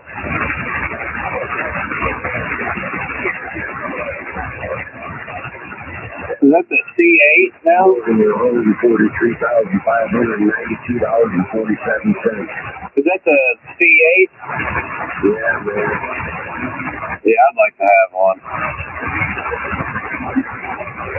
I'd like to say after taxes and delivery is about $175,000. Oh, you can't forget the jacket with your name stenciled on it. You gotta have the Chevrolet emblem on the back. And 2 free Bluetooth bills that maybe. Oh, I'd like to have one. Bluetooth? A Bluetooth bill? No, I'm a young man. I don't need that yet, but I would like to have a Corvette.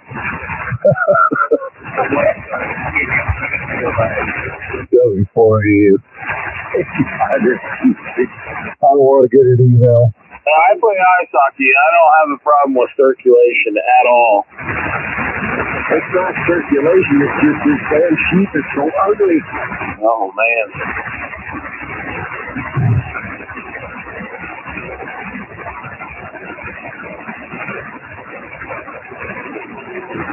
But anyway, yeah, that down there at Leeson, they want to charge you $100 to open the door and look inside. Well, they are nice. Yeah, like I said, if you pay cash out the door, $75 grand.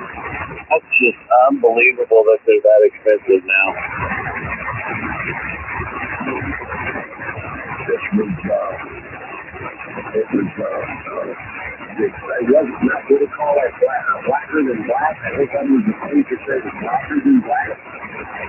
I'd like to have one that would be like dark emerald green with black interior or tan interior, black rims.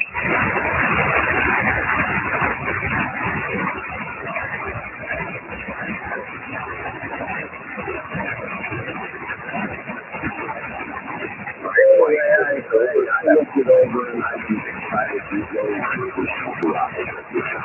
There ain't nothing wrong with an old Silverado. I've got one sitting out there right now. It's close to $200,000, and that damn thing is bulletproof.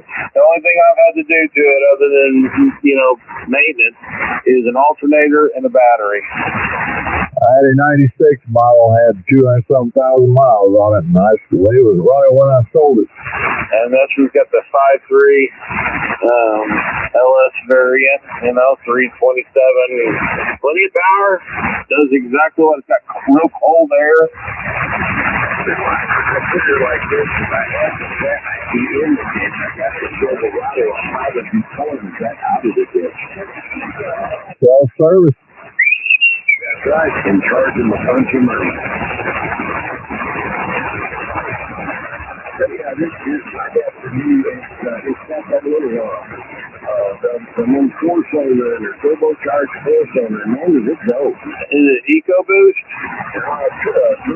Turbo something. We call it Turbo Boost. EcoBoost. Not EcoBoost. Turbo Max. The Chevrolet? Yeah. Chevrolet 2025.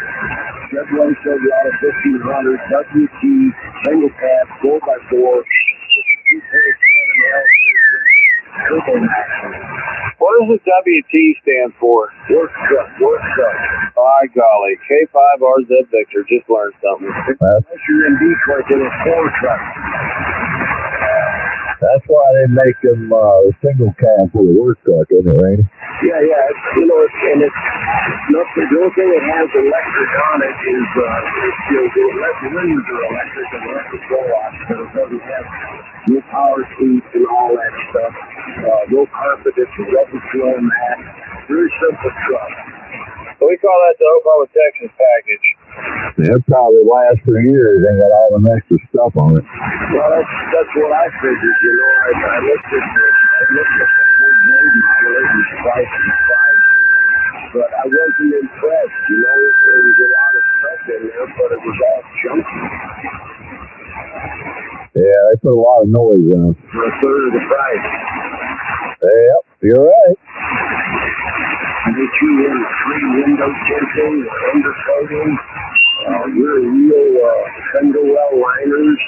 I got the extra grip tires, the traction rear end. Pretty nice. Yep, that'll last you a long time. Yeah, just maintain it, man. 27,500 with the trade-in. That's about what a truck should be, man. Yeah, I got rid of the Jeep. I just got rid of mine. Some of these new trucks are $60,000, $70,000. Yeah, and then you get the diesel, and they're $80,000 and $90,000. 35 FQC easily. That is ridiculous. And you know a lot of these, I don't care what they say, how kind of a smile they got on their face. The first thing they do is they take in trucks out to get them all jacked up and they put this suspension on there and they widen out the track, put them wheels on there and the mileage goes down. And you know they be smiling going down the road just waiting till they get to the next home. Yeah, you know, I like a truck just the way it comes from the factory. I don't want no big wheels jacked up, none of that garbage. No, because somebody's going to hit it anyhow. It kills the gas mileage for one, and then when you go to buy tires for it, the big old tall wide tires cost twice as much. Yeah, I don't have it. Well, you know, the thing about it is it voids the warranty. Yeah, it's hard on the transmission, the centrifugal force, and then, you know, they're not made for that stuff.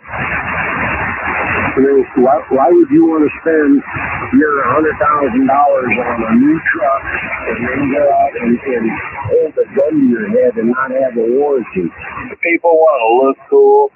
Well, I mean, I got to look cool too if I just hold my rear out the window. I don't give a damn about looking cool anymore. They say it don't make no difference whether you're cool or not, you know. As long as the AC is cold as ice, I'm a happy man. There you go. Don't make it burn no less fuel. Yep, that's right.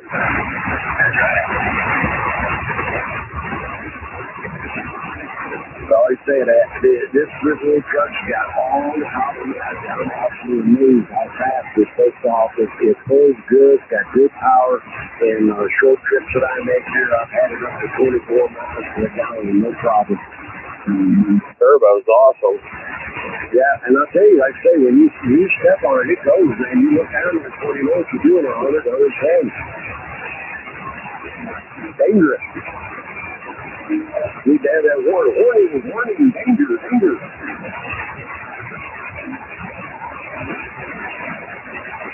These new modern engines make a lot more power than they used to, and they're lighter. You know, they're all aluminum cylinder heads, and they got nice, good fuel efficiency, and quite a step from what, you know, they used to be back in the day, the old 350s and whatnot. I think those made 180 horsepower.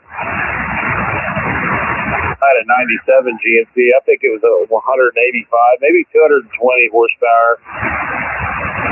Now let's see, this one here, if I'm not mistaken, I believe they say it's rated at 310 horsepower. Yeah, that's what my 5.3 makes. It's an older truck. It's a 2003, but it's a 5.3 V8. I think that's right where it makes it, 320 horsepower or something like that. Yeah, so that's pretty good, you know, 310 with 4 cylinders. Yeah, that boost makes a difference. People say there's no replacement for displacement, and there is. It's called boost. Oh, yeah, no doubt. K5 RZ Victor. Well, we'll see. You know, I'm hooked into it now. We'll see. But so far, I'm impressed, and I'm very happy with it. Well, I was broke in maintain the oil, do it. I would do it before time, and I would run full synthetic, especially with that turbo. You want to keep those bearings well lubricated because the turbos make a lot of heat. Yeah, and I've already, I'm good with my oil. I've always been good. I change more oil.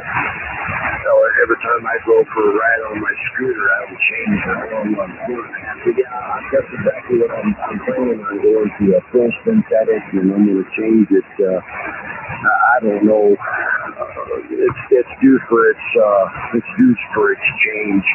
So we'll go full synthetic. I'm not sure what brand I'm going to use. It's either going with liquid Molly or Leeson. I would go with Mobile One or Royal Purple. Mobile One. Yeah, Mobile One or Royal Purple. I ran Royal Purple when I had a Mustang, quarter-mile car, and that's when I ran it. Never had any issues with the supercharger. And in my daily driver, my truck, I've always ran Mobile One synthetic in it, filters and fluid. Quaker State. Yeah, we'll see. It depends. I'm going to ask the dealer, if it doesn't void the warranty to go with my choice. Yeah, I'll figure that out. They may, we'll see. It just depends upon what the warranty says I can do.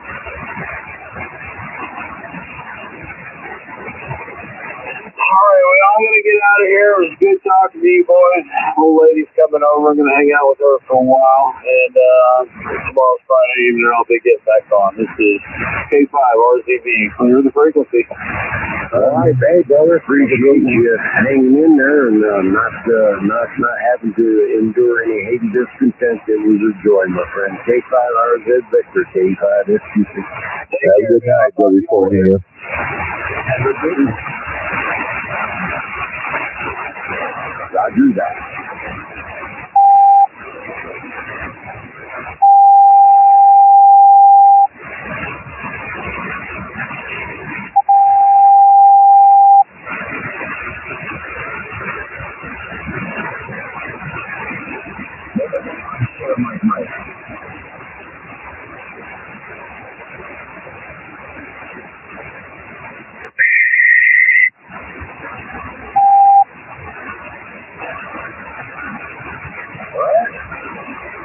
What do you say?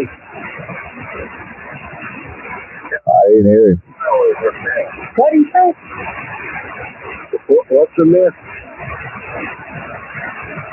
What's a myth? You look like a fairy tale? What's a myth? Okay, let's just stand by. What is a myth? Over. You said changing your oil is a myth. He's saying you don't need to change your oil. That's right. Okay, how can you verify this to me there, Joe? I don't do it. What do you mean you don't have a car? I mean, I'm not stupid, Just because I live in the basement on a dirt floor, sleeping on an inflatable mattress next to a sheep and a septic tank, or a pump does not help me as being stupid. Hey, Ernie, go to 205 real quick. Yeah, get out of here. Hit the road. Boy, that was easy. Effortless, huh? I don't want to be one of these underwater rooms that think he has to change his oil. Well, anyway. Yeah. Changing the oil is a myth. Now, I have heard suspicious sounding stories about changing your oil as often as they recommend being a myth, but it would depend upon how you drove your vehicle and the conditions you drove it in, and the extended a period of times that you drove it at times that you did drive it where you drove it. Over. Man, you put so many words in there. I think I had a mini stroke somewhere in the middle. That's what it's designed to do. Eliminate the idiots. You have to pay attention. You did say something else that I thought was kind of funny. You said, I'm going to ask the dealer that. What answer do you think you're going to get? Well, I always like to ask the dealer because, I was a Class A master mechanic and I like to hear them lie to me. Oh, yeah, that's what you're going to hear. Well, I know that's what I'm going to hear, but I enjoy it. I miss it. I miss my military service. It made sense. There was order. You're going to ask the dealer, when should I change my oil? And they're going to tell you, you should change it the way we tell you. What better yet, you should bring it to us and have us change it. So actually, but see, then I can come back with the prosthetic idea of, well, shouldn't we do a chemical analysis of the oil to find out if it indeed actually does need to be changed and what the molecular structure is that's being deteriorated? Right. You used the words in there I think might have been slightly out of place. But I got into this discussion with one on you know a website by the name of Bob is the oil guy. It was a terribly popular website way back. Bob is the oil guy. And these guys talk, well, get the F on. I'm going to turn up. I'm out of city. Yeah, a little fuzz on the edge of it. No, it's not no fuzz. It's just I haven't turned it on yet. Wait a minute. Somebody's jamming us.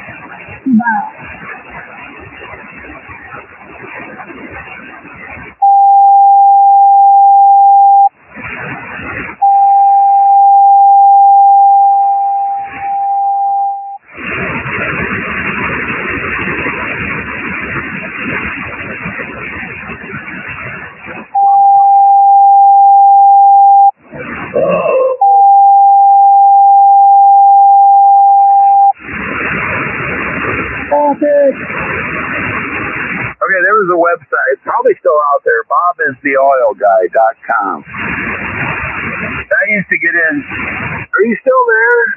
Yeah, I'm still here. I'm listening diligently. Anyway, I used to get into these debates about oil change intervals and stuff like that. And are you still there? Yes, I'm very interested. Go ahead, over. And they said, well, the only way you could extend your oil change interval is to have your oil sampled. You need to, send it away to some lab, and they would do all the, check for all the wear metals and all this other stuff. And I said, well, how much does that cost? They said it cost about, I don't know, at the time, like $100. I said I could do 4 oil changes for that. Yeah, that was their logic. You see where it falls down, over? Yes, I understand. Well, here's another interesting snippet. Okay? Are you ready?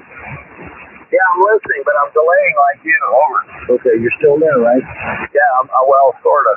Okay, so I go out and I don't normally do this, but I open the hood, which I very rarely do because that's not my job anymore, and I located the oil level dipstick. All right, you still with me? Yeah, oil level dipstick. I'm not familiar with that, but go ahead, since I've never changed my oil. Go ahead. Okay, well, I have this device in there. It's called the oil level dipstick. Normally, it's made out of a field of scrap or whatever you want to call it. Anyhow, I located the oil level dipstick. And when I pulled it out, I was surprised to find that it looks just exactly like the probe they use for my colonoscopy. Yeah, there's something about that. Are you still with me? Yeah, I'm still with you, over. So, you figure it out. There's a direct relationship to how far they're going to shove it up your rumpus when you check your oil. How much does it cost to get an oil change at a dealership? You got any ideas? Are we talking? I mean, you could buy the oil for like what, $20? Well, right now here at my local, let's say if I go to a dealer, I probably shouldn't say that. Is it okay to use the proper name of the facility that sells things on the list? They might sue you. You better not. Okay, well, I'm going to go to Joe and Bob's oil place. I don't like that. Buy 5 quarts or 6 quarts. Each quart would probably run me about $9 at this location right now. $9 a quart times 5 or 6 plus oil filter is $11, okay? That's way too much. Okay, but if I go to now if I change it myself to find some schmuck to do it for $20, it'll probably leave the oil nut loose and then it'll boil the motor, right? Yeah, that's what I mean. Still with me? I'm still, well, sort of. Okay, so if I go to the dealer and they use the house oil, now I don't know what house oil is. I thought house oil was something that you put on a 2x4 or something like that. But evidently they use house oil now. They use new motors and it does the same thing. So they use house oil filter. That's about $160. Oh, wow, that's a good screw job. I mean, house oil, I think, came out of the previous vehicle that got an oil change. Yeah, and that's why that dipstick looks just like the bolt they use for my colonoscopy. Exactly. They got to make $100. I mean, you can't do anything for less than $100. So yeah. And then of course, if you want the full service, you with me? Well, I'm starting to fade, but go ahead. Okay, just they have the next step, the next level is you feel like if you're a special person and you need that extra endeavor into the condition of your vehicle, that gives you the next step up, full service change, right? Yeah. Okay, and they go around and they check like your windshield washer fluid, your radiator coolant level, battery fluid level, transmission, transfer case, rear end level, brake fluids, check all your fluids, right? That's $260. Do you really think they check all that stuff? Well, no, actually what they do is they got this guy, he's got a cup of some water or some oil or something, he just goes around and he touches all the things that he's supposed to open up with his finger. And leaves a little dab or something there. Right. So, yeah. Okay, so what you told me so far is you should never change your oil. Lock your hood. Just lock it up. Can you put a padlock or something? You don't want to look in there. And just don't believe anything they tell you. Everything is a scam. Everything's a scam. Change the filter and No, I wouldn't even do that. Because that's right. That's what you should do. But you see, that's just another hook to screw you. Everything's designed to screw the guy. And if you go in there and you haven't changed your oil, they're going to blame everything on that. Even like if your back seat falls out, they'll say it's because you didn't change your oil. Yeah. Well, the chief mechanic, or whatever they call him, the ace technician now at most of your dealers will tell you that the most important service that you can perform on your vehicle is your oil change. Because most of your car's life depends on good quality oil. Yeah, well, they just made that up, and that gets you in there on a regular schedule. And then when you're in there, they can say, well, you need this, and you need this, and the computer needs to have new firmware, and we need to do that. And then when you load the new firmware, it breaks something else. This is just a racket.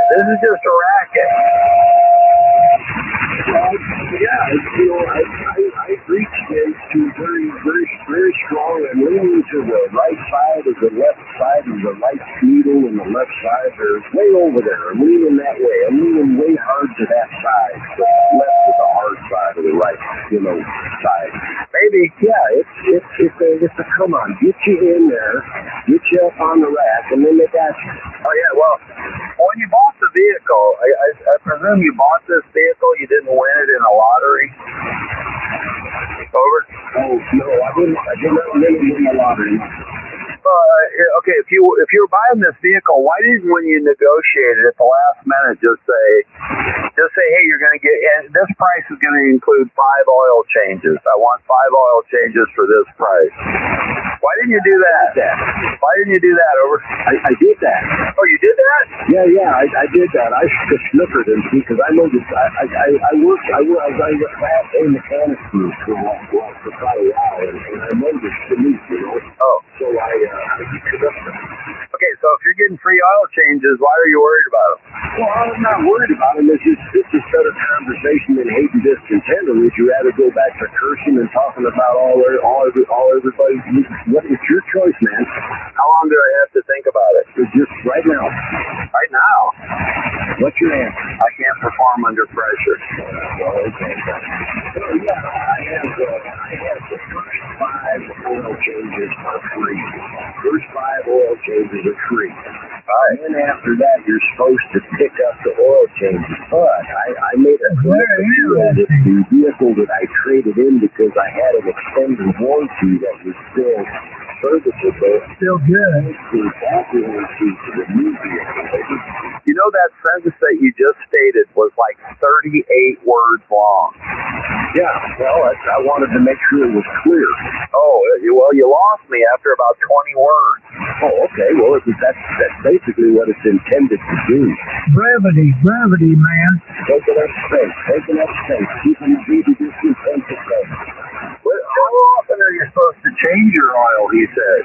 3,000 miles? No. Well, No. who are you asking, me or Pat? I'm asking you. Pat is just, well, he's a rat. Go ahead. Okay. I just ran with you now. Well, there's 2 theories on this. According to the factory, the manufacturer recommends every 3,000 miles. That's what I said. That's not right. They went away from 3,000 miles. They went away from that like 25 years ago. Depends on what kind of oil you're using. If you look at the engine specification and the engine manufacturer's specification, it says up to 7,500 miles. That's right, isn't it? It's got that, well, what they used to call it like flexible service something, FSS, flexible service, where it would tell you, it would come up on your dashboard, and it would say, hey, it's time for an oil change, and that depended upon all of the operating conditions of the engine, right? So why don't you just follow the recommendations of the engine computer? Well, that's basically what I would most likely do, unless I just get the absolute urge to go see that good-looking girl crawl underneath my truck. Because they have a lot of girls now working on cars. Oh yeah, that's very popular. They've learned that men will, try to get their car quote serviced when, Yeah, that's another gimmick that they use. But it's like I said, if you look at the service, Who is this guy? manufacturer, I don't know. 2,000. But if you sit Is he a mechanic? the engine, it's He said he was. some people, if you become engine builders, places, race drivers, and so on and so forth. Yeah, they're right around the block. And the new oil can go as much as 10,000 to 12,000 miles. Yeah, right. 10 to 12,000, and they're trying to get you to change it every 3. They're likely to break something else while they're in there mucking around with it. This is really bad practice. Yeah, cars should come with a robot that maintains it for you too, because of the price of it. I mean, exactly what you said, what it is, it's to get you in there, because, not a lot of people pay attention. Listen, you know how many people get in their car, they don't even know how much air is in their tires if they didn't have the tire pressure sensors on their dashboard, light going off all the time, told them it was low, and they can't figure out why their tires keep wearing out. What's that squeaky noise every time I stop? What's that bump when I turn? They have no idea what's going on. They just drive it until it breaks. Well, that's what you're supposed to do. Exactly. That's why you got to pay $80,000 for a car, so you got all this stupid food. Evan, you said the car cost $27,000 with the trade-in. I was talking about other cars. That's what I'm saying. It's just a general state. That's why cars cost so much, because of all the stuff on there to do the job that the operator is supposed to be doing. Checking oil, checking the tire pressure, making sure this is there. No, they don't want to do that anymore. They want to hurry up and go down there to the store and get another Coca-Cola. for the time. How much did you pay for this vehicle, if you don't mind me asking? In round numbers. $27,000. Yeah, but you said with trade-in. What did you trade in? You could have traded in a Ferrari or something. I traded in a 2014 Jeep Grand Cherokee. That car's not even broken in. 2014, that's only 12 years old. I want to give you $17,500 for it. I would have given you $18,000 cash for it. Wait a minute, what car did you pick up? What car did you trade in or trade for? Why are you interfering in a conversation, Barry? It's not Barry. It's Pat. The reason Barry's brother. I did it is because it was getting suspicious. It was fishing. Being a spectacle Did the person, car tell you I that? did some investigation. That transfer, You hear me when he's talking? that vehicle would have cost about $10,000 to replace. Wow, that's a lot of money. What the hell's wrong with Jeep? How many miles did it have? Not Jeeps anymore. There's some foreign place over there in Korea. There's Stellantis. So how many miles did it have? Yeah, that's Stellantis. That's it. Yeah. How many miles? It had 63,800 and some miles on it. Wow. Yeah, you shouldn't buy any Chrysler products. Well, it used to be Chrysler, it's now it's Stellantis. I won't buy anymore. But yeah, it was. You could go down the road on the interstate at that 75 speed, Something like that. 75, and it would just go bang. I think that guy, that Stellantis guy's French. Well, he certainly screwed Randy. He really screwed him over. Man, what a ripoff. Yeah, they really screwed me. Why'd you buy a Jeep? I mean, didn't you read any reviews? Everybody tells you the only people that buy Jeeps are lesbians and morons. Well, when I bought the Jeep, Which one did you? I don't know. Operation since then, and it turned out rather well.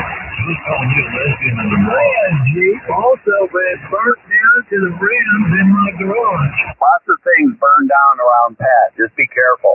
Joe's calling you a lesbian and a moron. One off, Joe, one off. Was it the cause of the fire, or was it as a result of the fire? As a result, Joe's calling you a lesbian and a moron. Well, I'm just saying, I worked at a really big place, and there were lots of Jeeps in the parking lot. They were all owned by women, and they were all lesbians. Well, I am a lesbian. That's what I figured. I just figured that. why did Boeing hire so many lesbians? It's a requirement.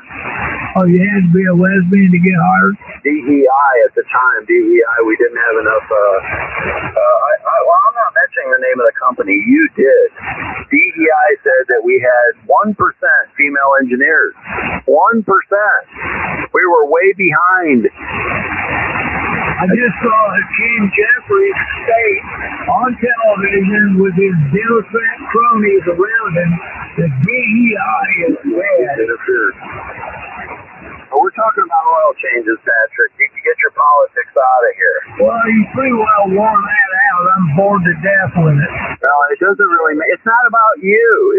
Everything's not about you. Well, Joe, it's not about you either. I was here first. So?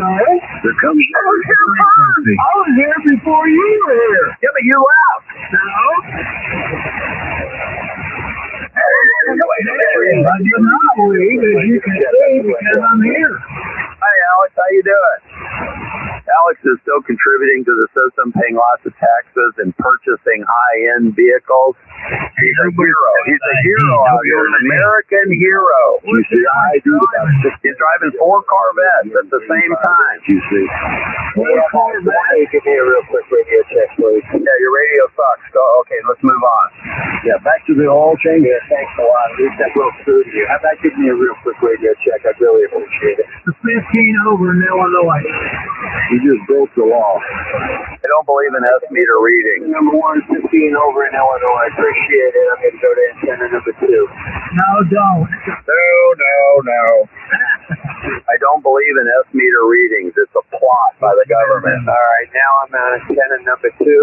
Yeah, come back tomorrow for your antenna number 2 reading. Loud and clear, downtown Chicago. Yeah, you're wonderful. Your signal's wonderful. Clear downtown Chicago. Appreciate it, guys. Yeah, your signal's wonderful. I mean, you should be a ham of the year. Ham of the year for 2026.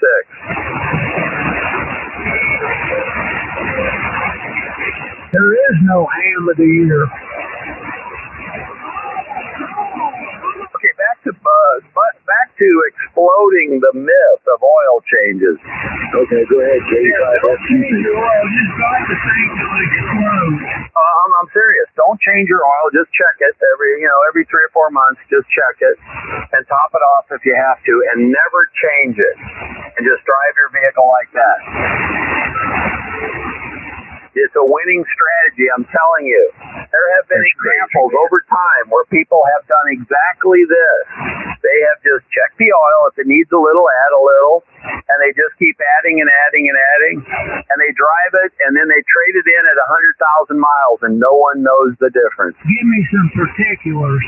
That's what you do. I gave you the particulars. No, the people. You said there was data out there.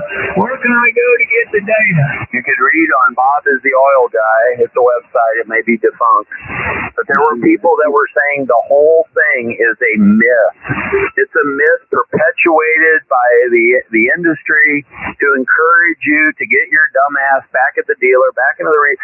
You know that there was, these oil change places like, Quick Lube, Jiffy Lube. What was Jiffy Lube? Then Quaker State had one. I can't remember what it was called.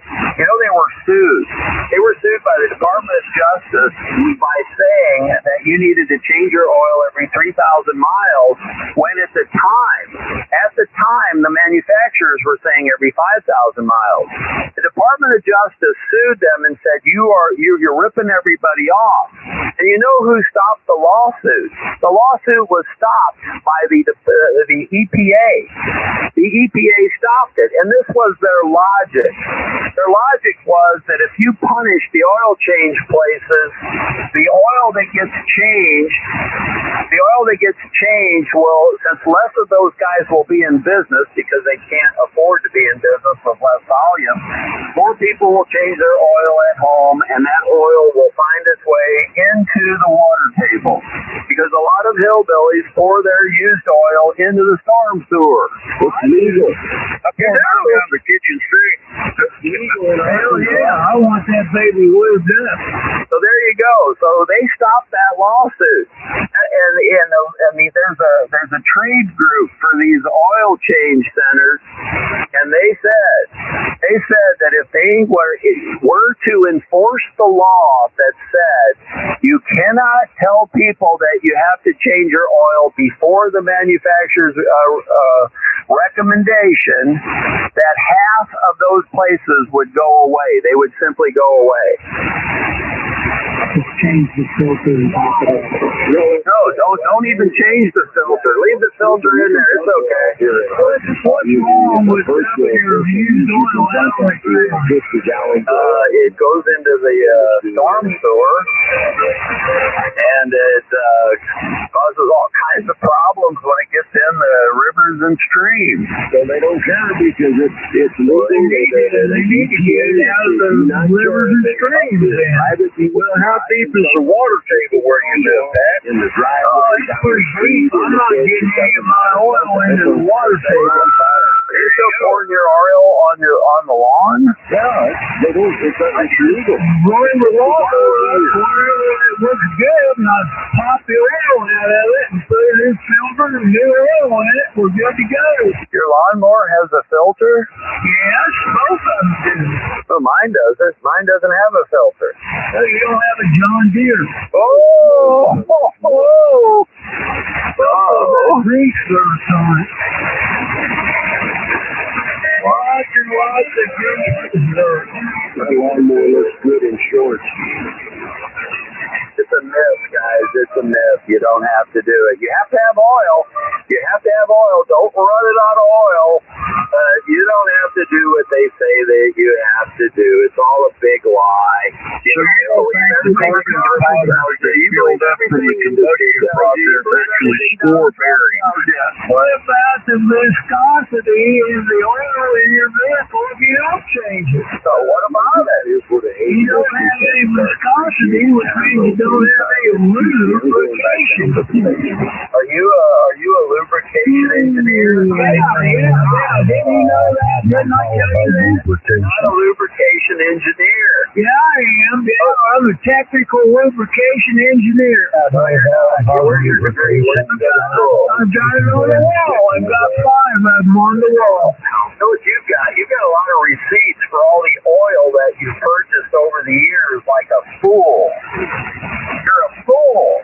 I also have equipment that runs. Did you go to the Berry School of Diction, or? Yeah. That time, folks. W09. I'm just telling you, this whole oil change thing is just way overdone. I don't way believe it. overdone. It's just another marketing tool.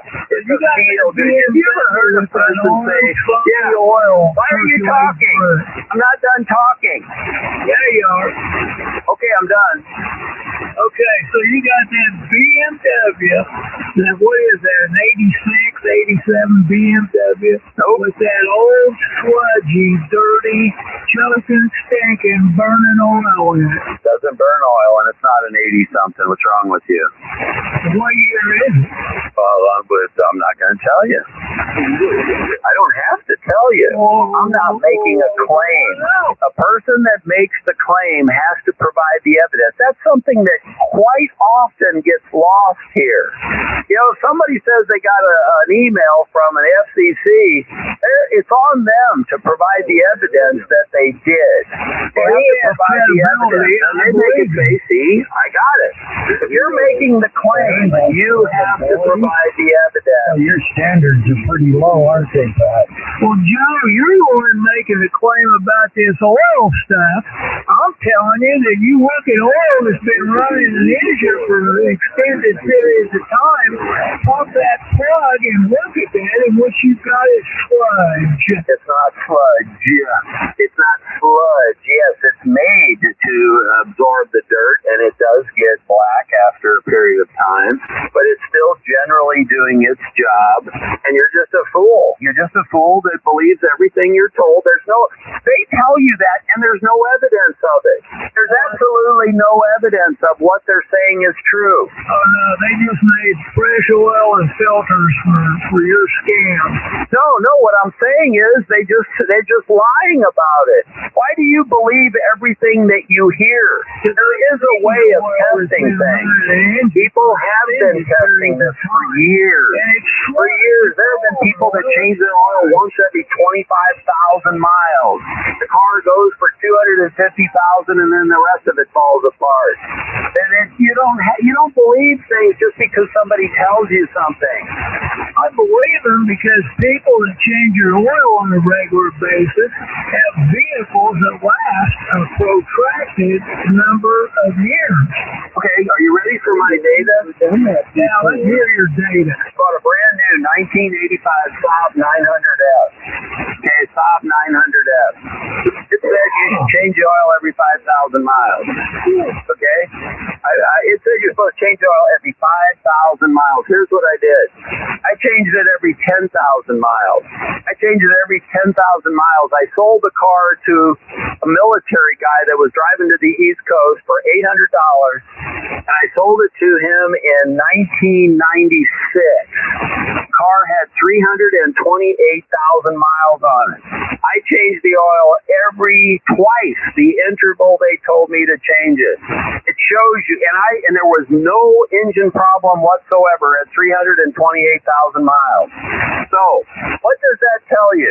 Does that 5,000 mile oil change interval mean anything? No, it means nothing. I wonder what the inside of that motor looks like. It was just nothing but cake and gum. That's right. It was perfectly fine. You guys are being ripped off, and you believe everything that you hear. Why don't you do that? If you got a guy out here that said he got an email, but he can't forward the email to 2 or 3 people, it's so easy. He can do that in 6 seconds. He can do it in 6 seconds, but you're going to believe him? Yeah, I've got ID, W09A. He's calling you a liar, Darren. Oh, it's so easy to verify. Why wouldn't you? You're making the claim. And you could say, oh, you got to change your oil every 5,000 miles. Bullshit. Don't Bullshit. I change mine every 3,000. Well, you're that type of person. You believe everything you hear, Patrick. If Donald Trump said that he's a Martian, you would believe it. Am I wrong? Yeah, you're wrong. Still like my truck. You're wrong. You shouldn't like a truck. Why do you have a truck? Are you in the construction business? No, I use it to haul my sheep around. Yeah, all right. That you don't haul anything. If you're gonna haul something, you go to Home Depot. They'll rent you the freaking truck for $25 a day. And make money with my truck. Why? How do you make money with your truck? I haul drugs. Oh, you'd be better off with a big car with a big trunk. No. 68 Buick Electra.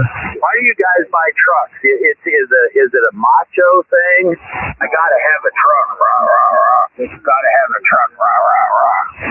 Magnetic shirt. Those little fake looking lights that sit on the grill and the bumper. You don't need a truck. You should have bought a Nissan. You should have bought a Nissan for $17,000. It'll go 300,000 miles. The maintenance will be 1/3. The tires will cost 1/3. Why did you spend so much money? I'll remember that next time. Good advice. Thank you very much. I didn't think Nissan was even in business. There is no next time.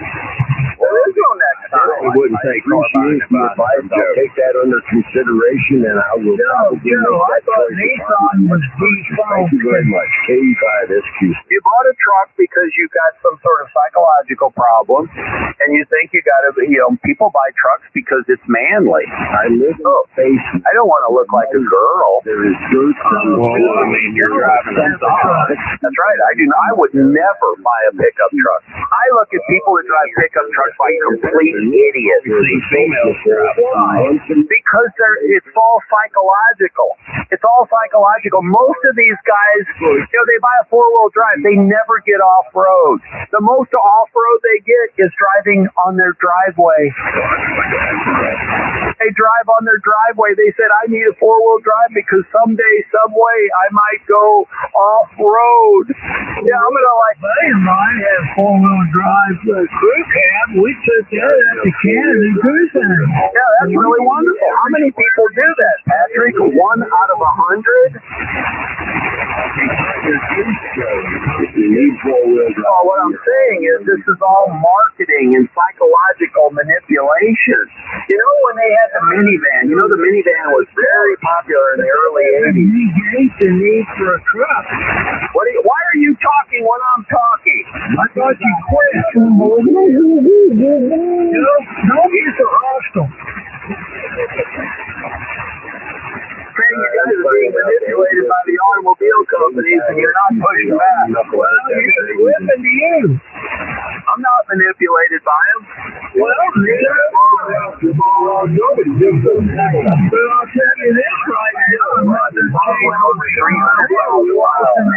It drove the war zone. It drove the war zone of St. Louis, Missouri, man. I was going through it. I'd be going down the highway. There were shots fired, and I was changing lanes. Yeah, baby. Joe, I assume your next one's going to be a Subaru.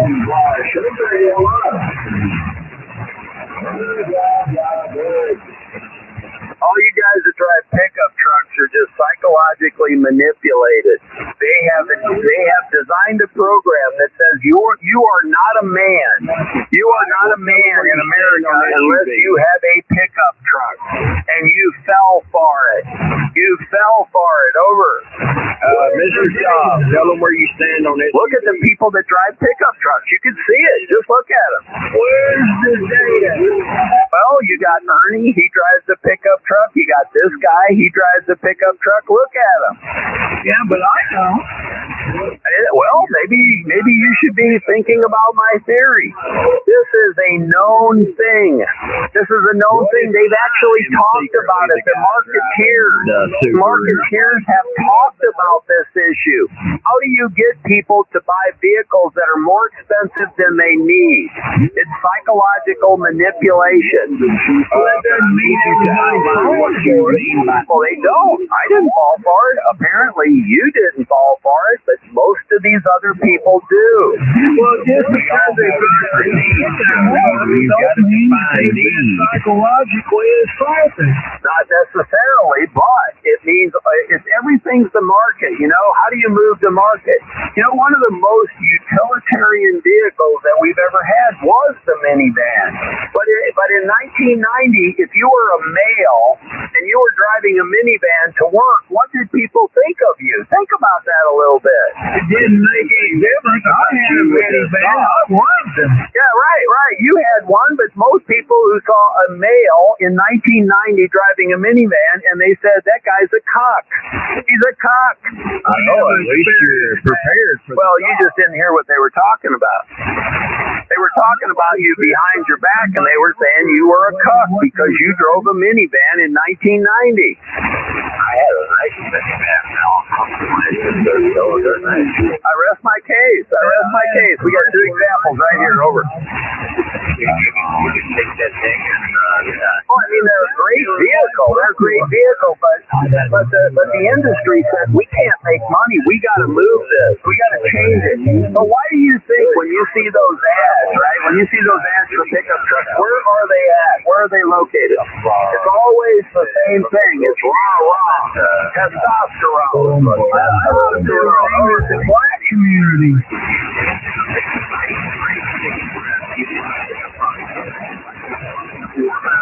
Wow. Yeah. Wow. Got the ID for FCC requirements. I don't ID for you. I do not ID for you. I don't ID for your pleasure. I ID because it's a requirement. I do not provide extra requirements. I only meet the requirements. If you are a minimum requirement, I won't give it to you. If you have, I want something extra, I won't give it to you. I only provide requirements. I only work to requirements. That's the way the government works. That's the way I work. I'll tell you what, Joe, if a person asks for your ID, you're required under Part 98 to give it to them. Part 98. There's an expert, guys. We got a guy that says the FCC rules for amateur radio is Part 98. We better stand by and listen. It's a new part requires you to ID. That's right. I know everything. Thank you very much, sir. You're right on the mark. But yeah, we work to requirements. Nice to have? No, nice to have. I'm not going to stand down. There's no requirement for me to stand down, Kopke. Well, take a breath, Joe. I'm just saying, you guys think all these nice to haves are a requirement. They are not. Well, you got to understand. Part 97 is very clear as to what the requirements are. If you provide someone else, it's a courtesy. It's a courtesy. I do not provide courtesies. You're not. Yeah, that's not. Don't have to be. It's not a requirement. My God, you just told the truth. It's not a requirement. You do not do courtesy. That's right. You truest statement you've ever said. See, there's a problem with doing nice to haves and courtesy. There's a big problem. Because then it becomes normalized. Stuck up nose and stop. It becomes normalized. What about meatballs? What about meatballs, guys? What about a meatball? What's your recipe for a good meatball?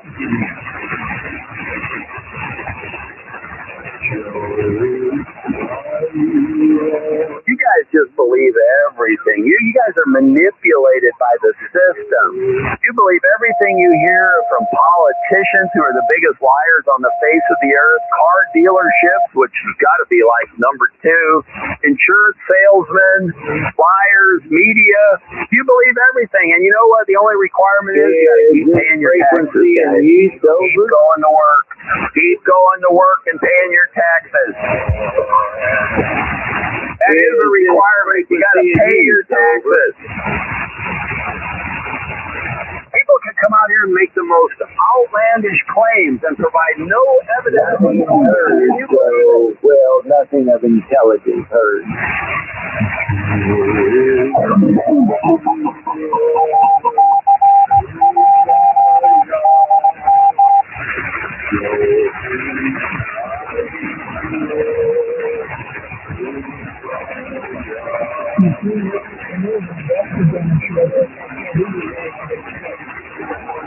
Had really good propagation tonight, though. That's normally it shuts down this close in. That's correct. Really, really good prop. I will not accept. Oh, no, I will not run. I will not accept the nomination for the presidency of the United States. That was Lyndon Johnson. That was Lyndon Johnson after the Vietnam War tore him down. Yeah, he said Lyndon Johnson down. He would not accept the nomination for presidency. There you go, guys. Your party's nomination. I was never a Democrat. I was too young to vote in that election.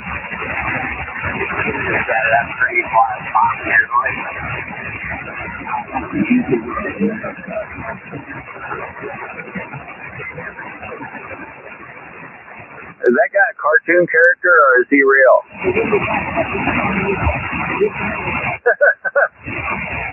That's really the way you talk? He's a what? You got them all in here. We got a dual citizen in there. Dual citizen, go ahead.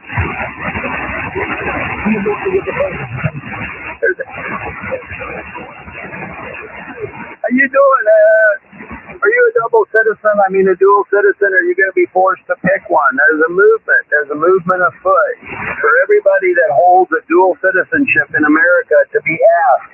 You get a one-time ask. Which country do you want to be a citizen in? Pick one. Pick one.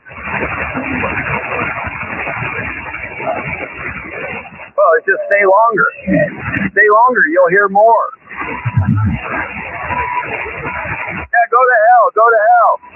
He's a dual citizen, though. Watch him. He's a dually. If you're a dually, you should be required to pick one. Pick one.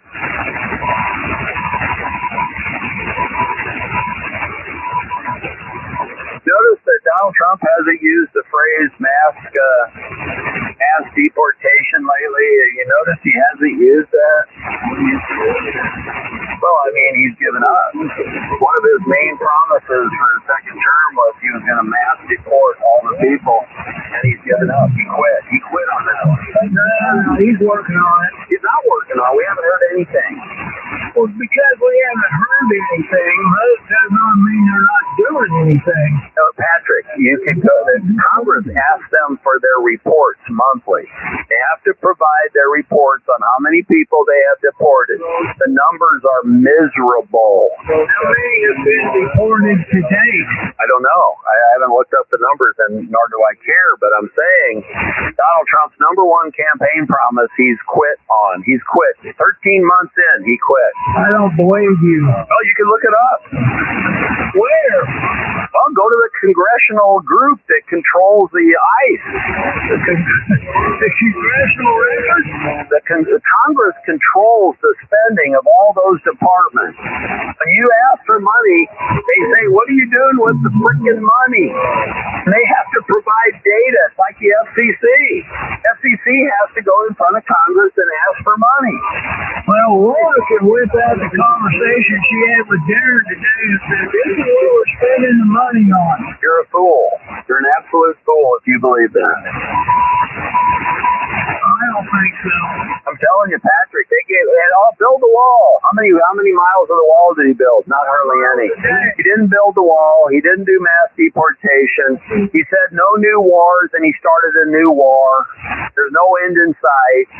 Boy, what a loser. What a loser. 100 miles a day. Yeah, he's my president, but I could criticize the loser every day. I'm going to criticize him every day for being a loser. Joe, even criticize him every day. That is your right as an American. Thank you. What about his number one fan? Who is that guy? He's a podcaster now. They fired him on Fox.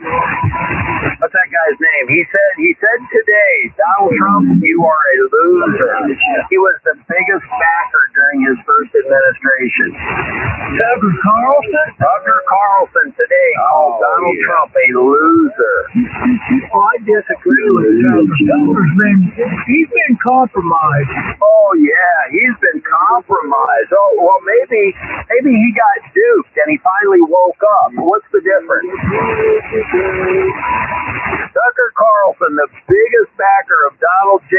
Trump, today called him a loser. Joe, come on, get on board for the big win. The big win? This is the big lose. You for quite a while. We called you a loser. Is there a whole lot of difference in you and Tucker over? Do you have a drill and a drill bit? Because I recommend you drill out your nostril. You sound like you got a clothespin on your nose. Yours out. Are you saying he's got a nasal? He talks like this, guys. Everybody pinch their nose closed. Over. Tucker Carlson needs to go back to Canada where he belongs. Yeah, Tucker Carlson, the biggest backer and contributor and talker-upper and Fox News bullshitter, has now declared, Donald Trump, you're a loser. I mean, while I do think that Tucker is a loser, I do think it's funny the man with the sob is the... Cut out there, dude. You blow up? Yeah, he's Canadian. He could go back there and do it. Oh, right. Yeah, that Saab, I bought it because Saab used to make aircraft, and, I like aircraft. So I wanted to get the closest to the aircraft I could with four wheels, so I bought a Saab. Or maybe that wasn't an option. I don't know what, you doubled. Oh, yeah, double. I said if you like aircraft so much, maybe you should have stayed at Boeing. Why should I stay there? I was money was no longer a problem. I didn't need to stay there.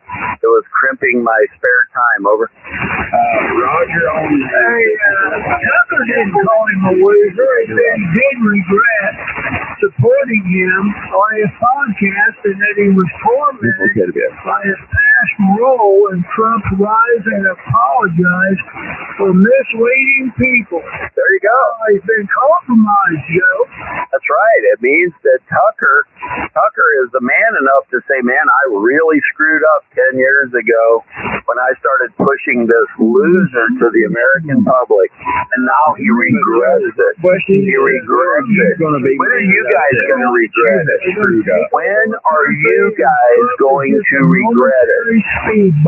You're constantly talking when I'm talking. I thought you quit. Respect for you. I'm over. I want you to understand what I'm telling you. I thought you quit. Over. I'm saying Tucker, it was the voice. Tucker was the voice of Fox. He was a big swinger. And he said Donald Trump was going to change America. And he did. He changed it for the worse. Negative. How can he say that? He didn't do any of the things he said he was going to do. And people thought that he meant it. He said he was going to do mass deportation. He said he was going to build a wall. He lost. Who was the woman down in Florida that he lost? She wrote the book in Trump We Trust. Did you ever? Marjorie Taylor Greene. No, not Marjorie Taylor Greene. The real skinny woman. Is there not a wall standing? Blonde skinny woman. I don't know, but Trump wanted to stop the illegal immigration, and he got that stopped. He did not do anything. There's more illegals in this country now than ever. I want to admit that there is a wall that is standing. There is no wall. They come in when they overstay their visas. They come right in the gate. What's wrong with you? You're wrong, but what you said was, he said it. There's nobody down there coming across like they were when Biden was in. Oh, now we're going to compare him to loser Biden. That's going to make you feel good. Oh, you won the Special Olympics, Patrick. Congratulations. Joe, don't be a dumbass. I think you're the dumbass. How do you feel about the war, Patrick? What do you feel about the war? How do you feel about $4.39? $4.39. Cheap. I just spent $5.50 a gallon. Where are you living for $5.50? Where are you living? Oh, well, see, if you had something better than that stop, you would have to run premium fuel.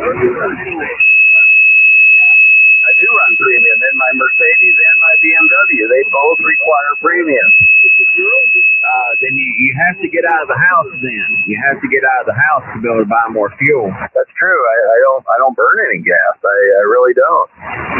Do everything virtually like all winners do. You know, everybody does everything virtually anymore. That's why we don't need these big buildings like we need to build a hall and spend billions of dollars.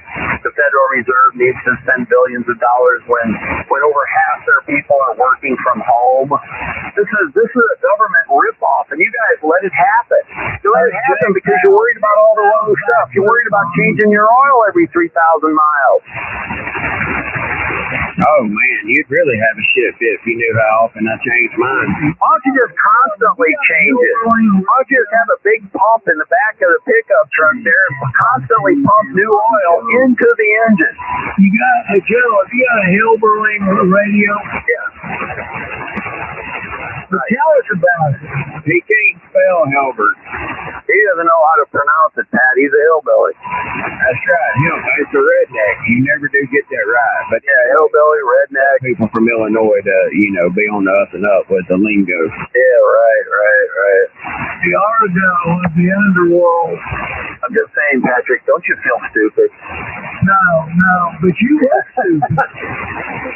Don't you feel stupid, Patrick, that you voted for the biggest loser ever to be elected president? I'd vote for him for as long as he lives. I know. That says something about you, not about him.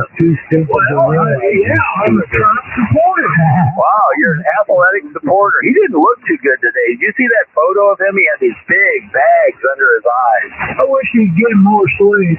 Yeah, he's been sleeping during the meetings. Isn't that enough? No, Biden slept 24/7. Oh, let's always go back to Biden. Why don't you bring up Obama? Obama. To him if you give me a chance. Obama is your mama. Obama is the reason this country is in the toilet. Really? Yeah, really. Oh, so it wasn't Trump was president for 7 out of the last 10 years. No, Obama from 2012 on gave us enema. He screwed this country up. See, there's testimony. Obama saved this country from the Great Depression or the Great Financial Crisis in 2008 when all the banks were going under. Obama could have nationalized the banking system, but he didn't. He could have. He saved this country.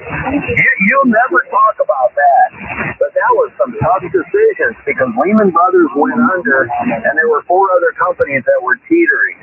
And if he would have let them go, the only solution would have been to nationalize the banks.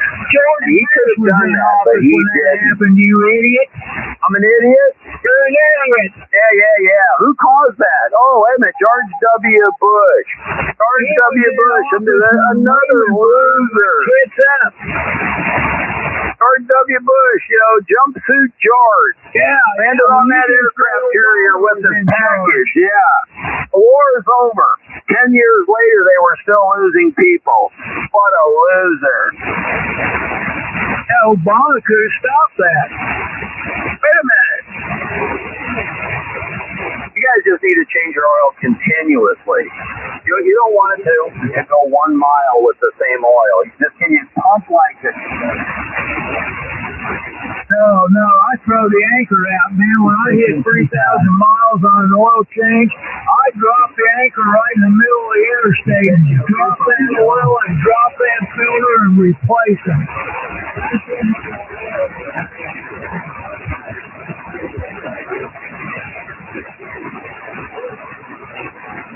I see a plastic pig. I mean a Corvette. I see a Corvette. Yep, he's got a lift. Alex has got a lift. He's got one of the Corvettes on the lift, and he's changing his own oil. That's the way to go. Yeah, you're a queer. I understand. Joe, don't get so worked up. I can see you're getting ready to fly off the handle. I'm not going to fly off the handle. I'm very cool and collected. Negative. I'm telling you, you're a fool. You're a fool if you're believing everything big auto, big government, big pharma, big medicine. They just tell you and they say, here, little, they pat you on the head. Pat you on the head and say, here's what you need to do, little good buddy. Don't forget to go to work tomorrow and pay your taxes. Build the engines and build the vehicles. I, for one, appreciate information from them on how to maintain that vehicle.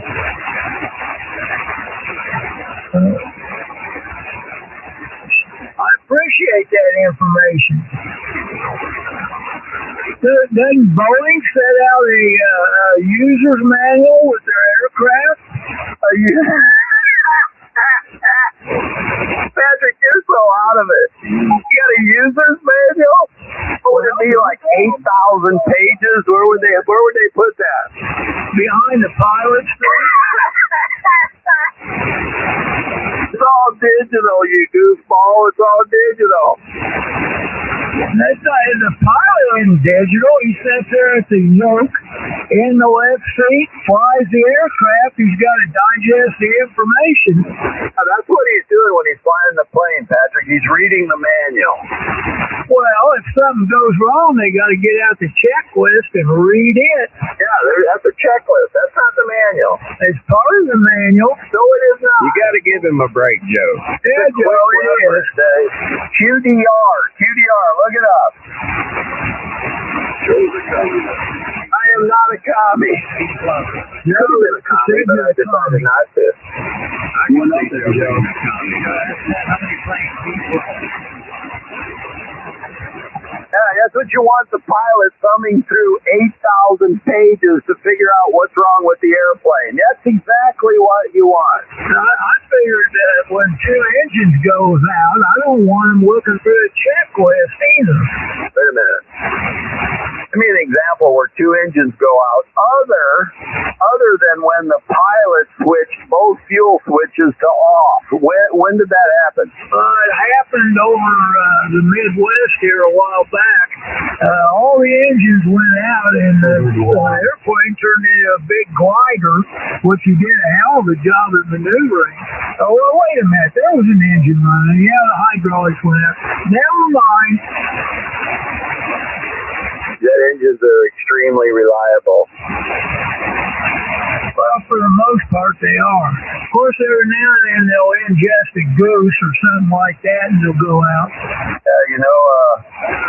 Sully Sullenberg was roundly criticized because if he would have acted quicker, he could have returned to Teterboro. Yeah, if he didn't have to read that checklist, it wasn't his problem. That was the co-pilot. Oh, the first officer. Joe, did you know that the investigation found that he could have got back to Teterboro, but none of the pilots that they put in there in his position with those failures made it anywhere? Not true. Not true. Did you know that, Joe? I knew the simulations indicated that he had 34 seconds to determine that he could have returned to Teterboro. I know that. Yeah, but none of the pilots that climbed into the cockpit that had the information available to him at the time he got it were able to make it. Those were all done in simulators. They were done in simulators, and not one of them made it back to Teterboro. That's not true. That is true. No, that is not true. Look it up. It is true. It's I was working for the company during that time. It is not true. Joe, stop it. It is true. You know it's true. Do not dig in your heels. I'm not having to dig in my heels. I go by data. I go by science. I don't go by what I heard on Fox News. We needed a hero. We needed a hero. We got a hero. It's like you need a hero every day of Donald J. Trump. He fails miserably, but you need a hero. You have hero worship syndrome. Hero worship syndrome. Negative. I am not a communist. Is it much different than your narcissistic syndrome, Joe? I don't have that. You're full of shit. I am self-deprecating. I do not talk about myself like Tom Watley. You have never spent a minute of an hour of a day being self-deprecating. He's a narcissist. He talks about himself. I, me. When was the last time I said me? I have. Well, I mean, I'm sure he's waiting on to hear from you. Wait, what? Can you try to talk like an American instead of some sort of I don't know, a region of the country that's been downtrodden for 250 freaking years? How has the Northeast been downtrodden? Chicago. Yeah, how's Tiger Woods going? How's he doing? If you're looking for another hero, you know, Tiger Woods married into the Trump family. I don't know if they're married or not. Are they married? Chirac, Joe. That's your issue. Is Tiger Woods married to the Trump family now, or are they just boyfriend, girlfriend? I believe the term you're looking for is they're fluking. They're fluking, Joe. They're fluking, but he must not be having such a good time if he's always drunk and on pills. What's the problem? Well, I would have asked the same question, but you're always drunk and on pills, so I figured it was a normal thing for guys up that way. I do not take any medication. Matter of fact, that's why I don't go to doctors anymore, because they say, where's your prescription list? And I said, I don't have one. And they look at me like I'm crazy. They fired you.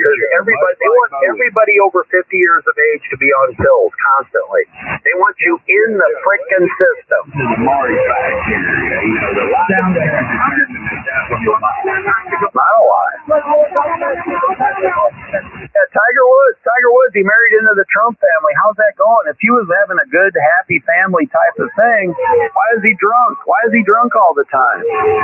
Why does he always roll cars over? Why do you think he married into the Trump family? The same reason he beats women with a golf club, Joe. It's in his nature. It's in his nature? What do you mean by that? I mean that he is a golfer and he has access to golf clubs and he has a temper problem. Is it hard to figure it out? Surely a man that works for Boeing can put simple thoughts together. But see, this is why I'm convinced that you have an alcohol and pill problem. How many cars have you rolled over? I've never rolled over any car. Completely barrel rolled one that has rolled over a car, but he's rolled over three. Just two. I mean, how do you do that? I mean, that takes some sort of special skill to roll a car over? Well, kind of, sort of. You got to have these things called cojones. You know, you got to have some cojones, Joe. I understand why it's never happened to you. Oh, maybe it's not cojones. Maybe it's lack of brain cells. Yeah, you would think that because you drive a pickup truck, don't you? Wow, that is nice of you to assume that I drive a pickup truck. I think you drive a pickup truck. Am I right? Well, I mean, I don't know. You could be. Are you willing to put your money where your mouth is? No, I'm not willing to bet with a stupid person because you don't have any money. I'm just telling you, you fit the profile. You fit the profile. I have to have a pickup truck, otherwise I'm not a man. It has to be a you. I have to have a pickup truck, otherwise I'm not a man. What's wrong with you, Joe? There's nothing wrong with me. I'm telling you the freaking truth, and you can't handle it. There's everything wrong with you. Donald Trump is a loser. Tucker Carlson announced it. Tucker Carlson was deep in the tank for Donald Trump, and he has completely turned that around. He's saying he's sorry that he told ordinary Americans to vote for that loser. Leads to psych medication. He's not going to have time to play golf. He's got another war to start. Screw up the whole freaking world. He only needs $200 billion to replace all the crap that got blown up over there. God bless Donald Trump. Stupid is showing 150 rounds of golf. There you go. That's smart thinking. Get rid of them bastards. They're stupid is showing they got a yeah, well, that may be true up in Canada, but fuck Canada. Building more stuff for the Department of War. Yeah, you do that. Everyone ignore me. According to that person. Obama, it was reported today, played 150 rounds of golf. Everything's executive order. Everything's an executive order. Yeah, that makes a lot of sense. Everything's an executive order, and as soon as the next president gets in, he writes one executive order that says cancel all of the executive orders created by the president over the last 4 years, and poof, they're all gone. Everything is not executive order. It doesn't survive your leadership.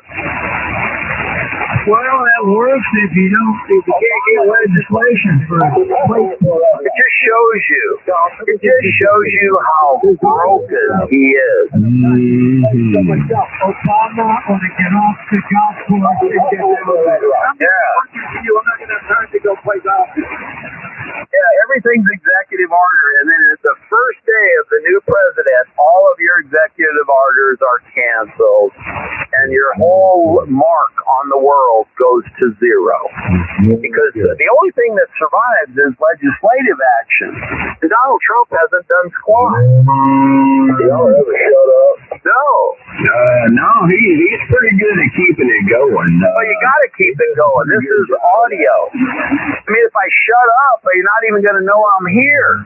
Yeah, he may be invincible or invisible. I mean.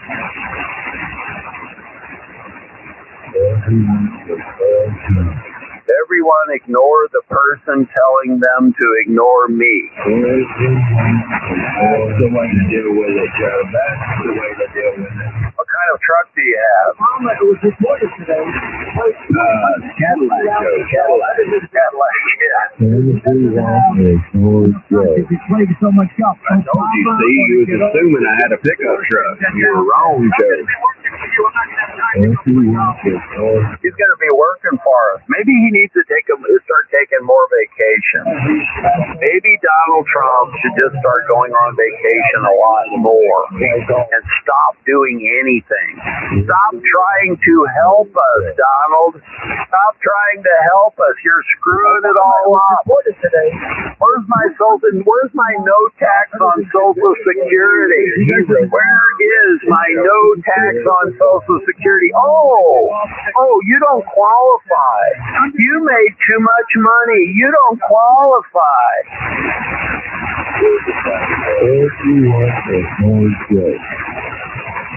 Where's my no tax on Social Security? I didn't get it. Yeah, you will. I didn't get it. I'll never get it. I will never get it because, there's an income limit. There's an income limit on that. Didn't you read the fine print? Oh, crap. I got a hefty refund this year. That means nothing. Are you an idiot? Refund doesn't mean anything. What's your total tax paid? You might have had too much withheld. Refund means nothing. You sound like a street ghetto person looking for for my refund. I'm not a communist. Well, if all else fails, he can take his refund and get some and buy here, pay here every year. Everything's executive order. Everything's executive order. That way, the first day I'm out of this presidency, they'll delete every last one of my orders. Wonderful. My whole legacy will be zero. Okay, man. My whole legacy will be nothing. We knew that part, Joe. Wait, Randy. What kind of truck do you have? You strike me as a Ford type of guy. Ford type of guy. Wait, 250 rounds of golf. Everything's executive order. Because he doesn't have enough time to be playing so much golf. Obama ought to get off the golf course and get down there. I'm going to be working 75 meters? No, I've got a brand new brush.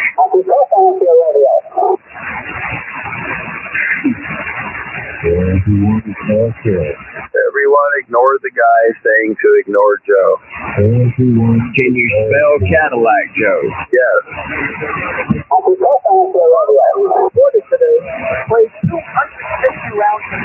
250 rounds of golf. You might not know about those. Most men who drive Cadillacs would never drive. Why doesn't Trump just go on vacation? Get him out of the damn office and send him on vacation. Oh, that's right. He can't go on vacation because almost half the countries in the world hate him. They don't even want him to go there. So he can't go on vacation. Every time he goes somewhere, somebody tries to do something bad. Then again, you might be a good secretary, Joe.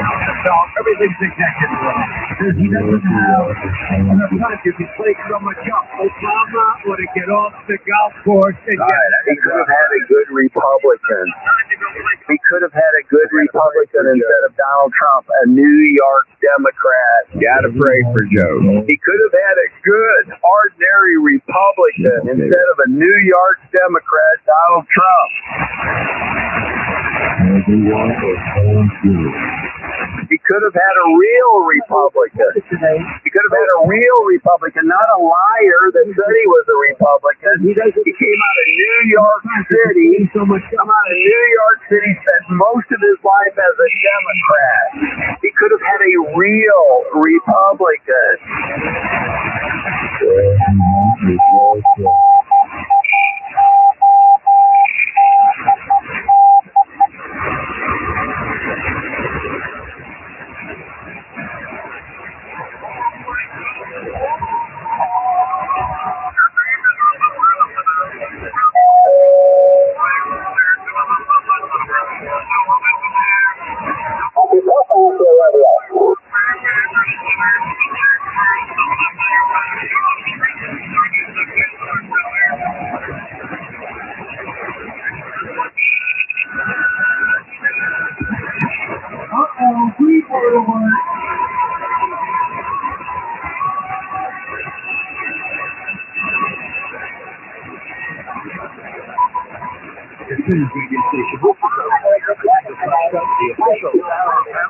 Standing by.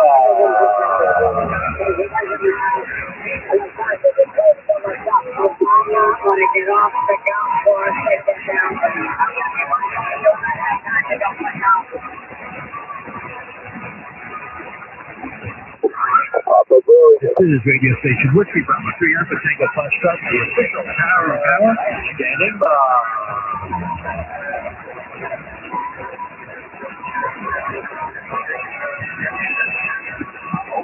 was reported today, played 250 rounds of golf for his executive order. Because he doesn't have enough time to play so much golf. Obama ought to get off the golf course and get down there. I'm going to be working for you. I'm not going to have time to go play golf.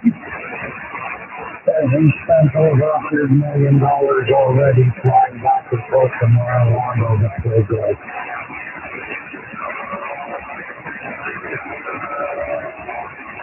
We could have had a good Republican, an ordinary Republican, not a New York Democrat. We could have had a real Republican in 2016. Doesn't have a real brainiac. I'm going to be working for you. I'm not going to have time to go play golf. Here's the list of people that ran against Donald Trump in the Republican primary in 2016. You could have had any of them, except for Donald phony Democrat out of New York City. Obama only reported today, played 250 rounds of golf, everything's accepted for it. And they were real brainiacs. I want to get off the golf course and get down there. I'm going to be working for you. I'm not going to have time to go play golf. Here's the list. You want to hear the list? Oh, okay, I'm going to give it to you, sir. Ted Cruz. Ted Cruz ran against Donald Trump. Marco Rubio. Kasich. Ben Carson. Rand Paul, the libertarian type. He could have won. Huckabee. Forget him. He's a wacko. Carly Ferrigno. She's the tech CEO. You could have had Carly. But no, we had to have a Democrat. We had to have a Democrat out of New York City.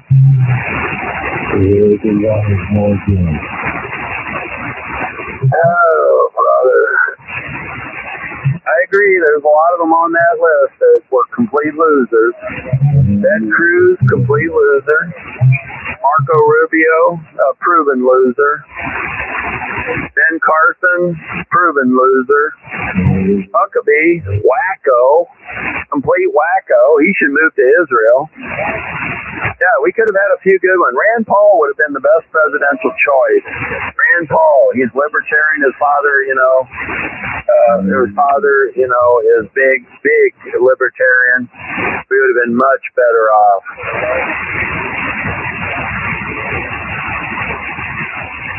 Instead of those good Republicans or libertarians, we chose a New York Democrat. Don't you know we're run by the aliens? We're run by the aliens. You mean by the people coming across the border? Everyone ignored the guy saying that you should ignore me. No, ignore you.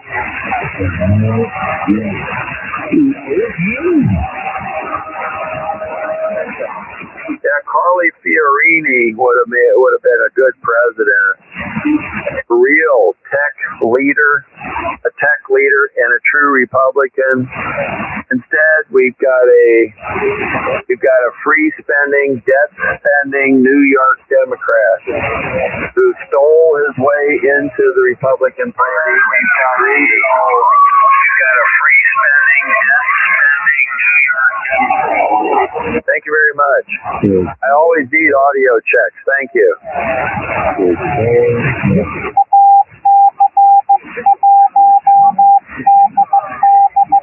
Listen to yourself,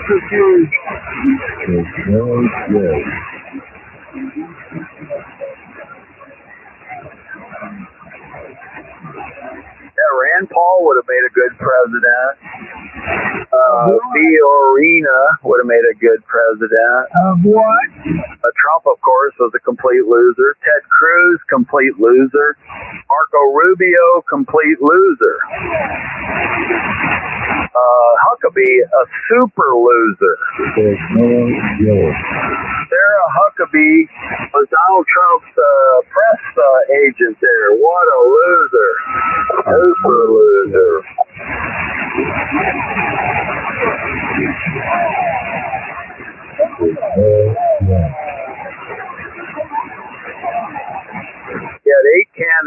We had eight candidates in 2016, and we managed to choose the worst candidate. We chose the absolute worst out of the eight. Donald Trump, liberal single Democrat out of New York City for the Republican nominee for president. Put the price down, Joe. Put the price down, Joe. I don't smoke. Over. He doesn't take pills either. Don't take pills either. Don't drink alcohol. Oh, man, golly. Joe, I mean, is it storming up that way? I'm starting to wonder. See, I thought you were dead before, but you sitting there lying like that. I have to worry about the lightning there over. No, if I'm out here, it's not lightning. If I'm not here, it's probably lightning. I'm afraid of lightning. I think it's the way the government is trying to kill me with a lightning bolt. Over. Well, I do understand your paranoia, Joe. That comes from the mixture of alcohol and pharmaceuticals. Yeah, but I don't take any of those, so what else could cause it? Well, see, that plays into your delusion. I'm surprised that your psych doctor's not working with you on that. Well, that would mean that I'd have to have a psych doctor, and I don't have one. How did you get yours? Joe, you got to understand, I don't talk about things that I don't know what I'm talking about. So you can blow shit up everybody else's ass, but you can guarantee if I'm coming to you with facts, I know what I'm talking about. Well, I don't have a psych doctor, so you obviously don't know what you're talking about. In the last 12 months. So how does that nail it down? Now we know what you were doubling with me. Say it again. Well, then you have quit in the last 12 months. No, that's not true. I've never had a psych doctor. I've never gone to a, quote, counselor. Isn't that what they call it? I've never gone to a therapist. What other buzzwords do they give them? I've never gone to any of those people. I don't even know any of those people. I would never go to them. I think it's mostly quack science. It's all made up. Well, that was kind of what are you talking? Understood. Joe, don't you think it's time? No, I don't.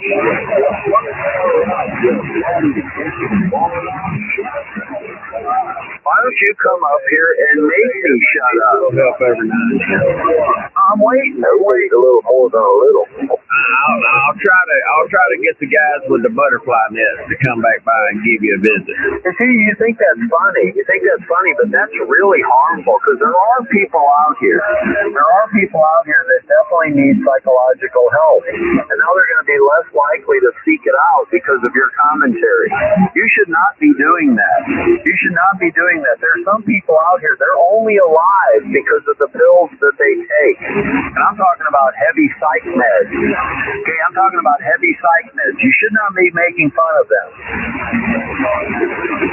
Joe, it's hard for me to understand how you figured that I was making fun of them when I'm doing my best to get you some help. You're downgrading people that need psychological help. I have been fortunate. I don't need that. I don't go to any doctor. I am anti-doctor. Most doctors that I've known will tell you they're the biggest frauds that walk the face of the earth. And if you're willing to play that game and get into that system, they'll introduce you into the system. And once you're in the system, you cannot escape. That's a fact. They'll even tell you that themselves. Well, that's what I'm not understanding. A man like yourself that's been in your position before, I would expect you to be more receptive in trying to help your fellow man that has to frequent those establishments such as yourself. You're not making it anymore. Your signal's weak. Signal's weak. You can lie, Joe, which you are. Well, I won't say you're good at it, but you're prolific at it. You can lie, Joe, but your lies have been disproven. Really? Name one. You only talk to me when I unkey. Name one. So what you're telling me is you heard me just fine. Good job, Joe. Keep your psych appointment next week. Drive you raggedy ass Saab while you at it.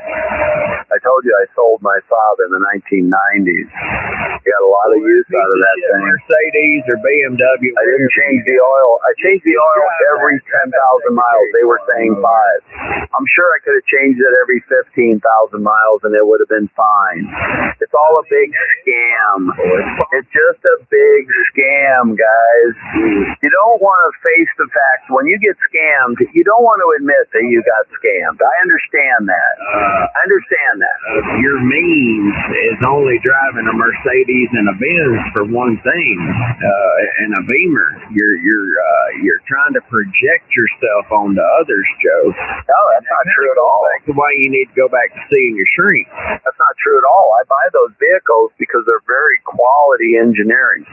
They have quality engineering, and I respect that. I can show you a list a mile long. I respect that on BMWs, much the same as I can on a Benz. So surely you're not that naive, Joe. I respect quality engineering. That's what I respect. I don't like sloppy stuff. I look at the shit you bought. I look at the stuff that the Americans are making nowadays. It's all plastic and a lot of electronics. It's all goobered up, and in a year the electronics isn't really working properly. I hate that stuff. I mean, it's like, why would you even buy that?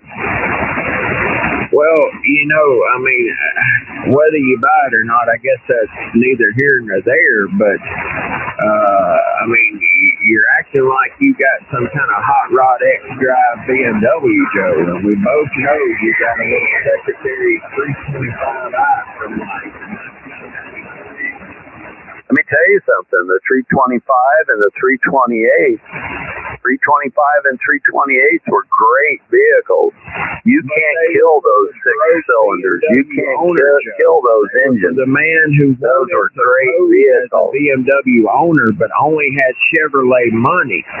See, now if you were driving a 6 or 7 series, that may carry a little more stature.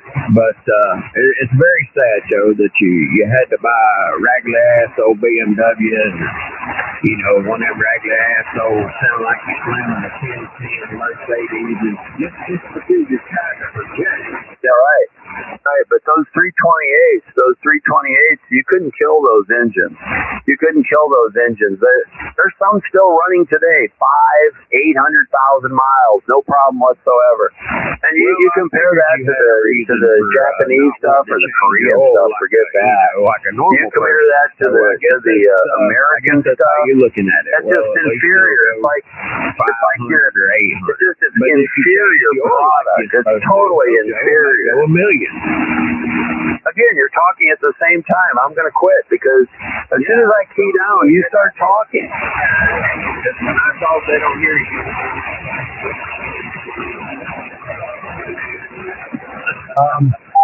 That's not true. I hear Joe.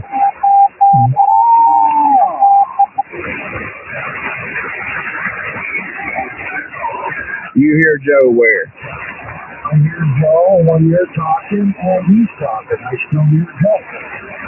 Oh, well, good job, Joe. Good job. Maybe it's the BMW.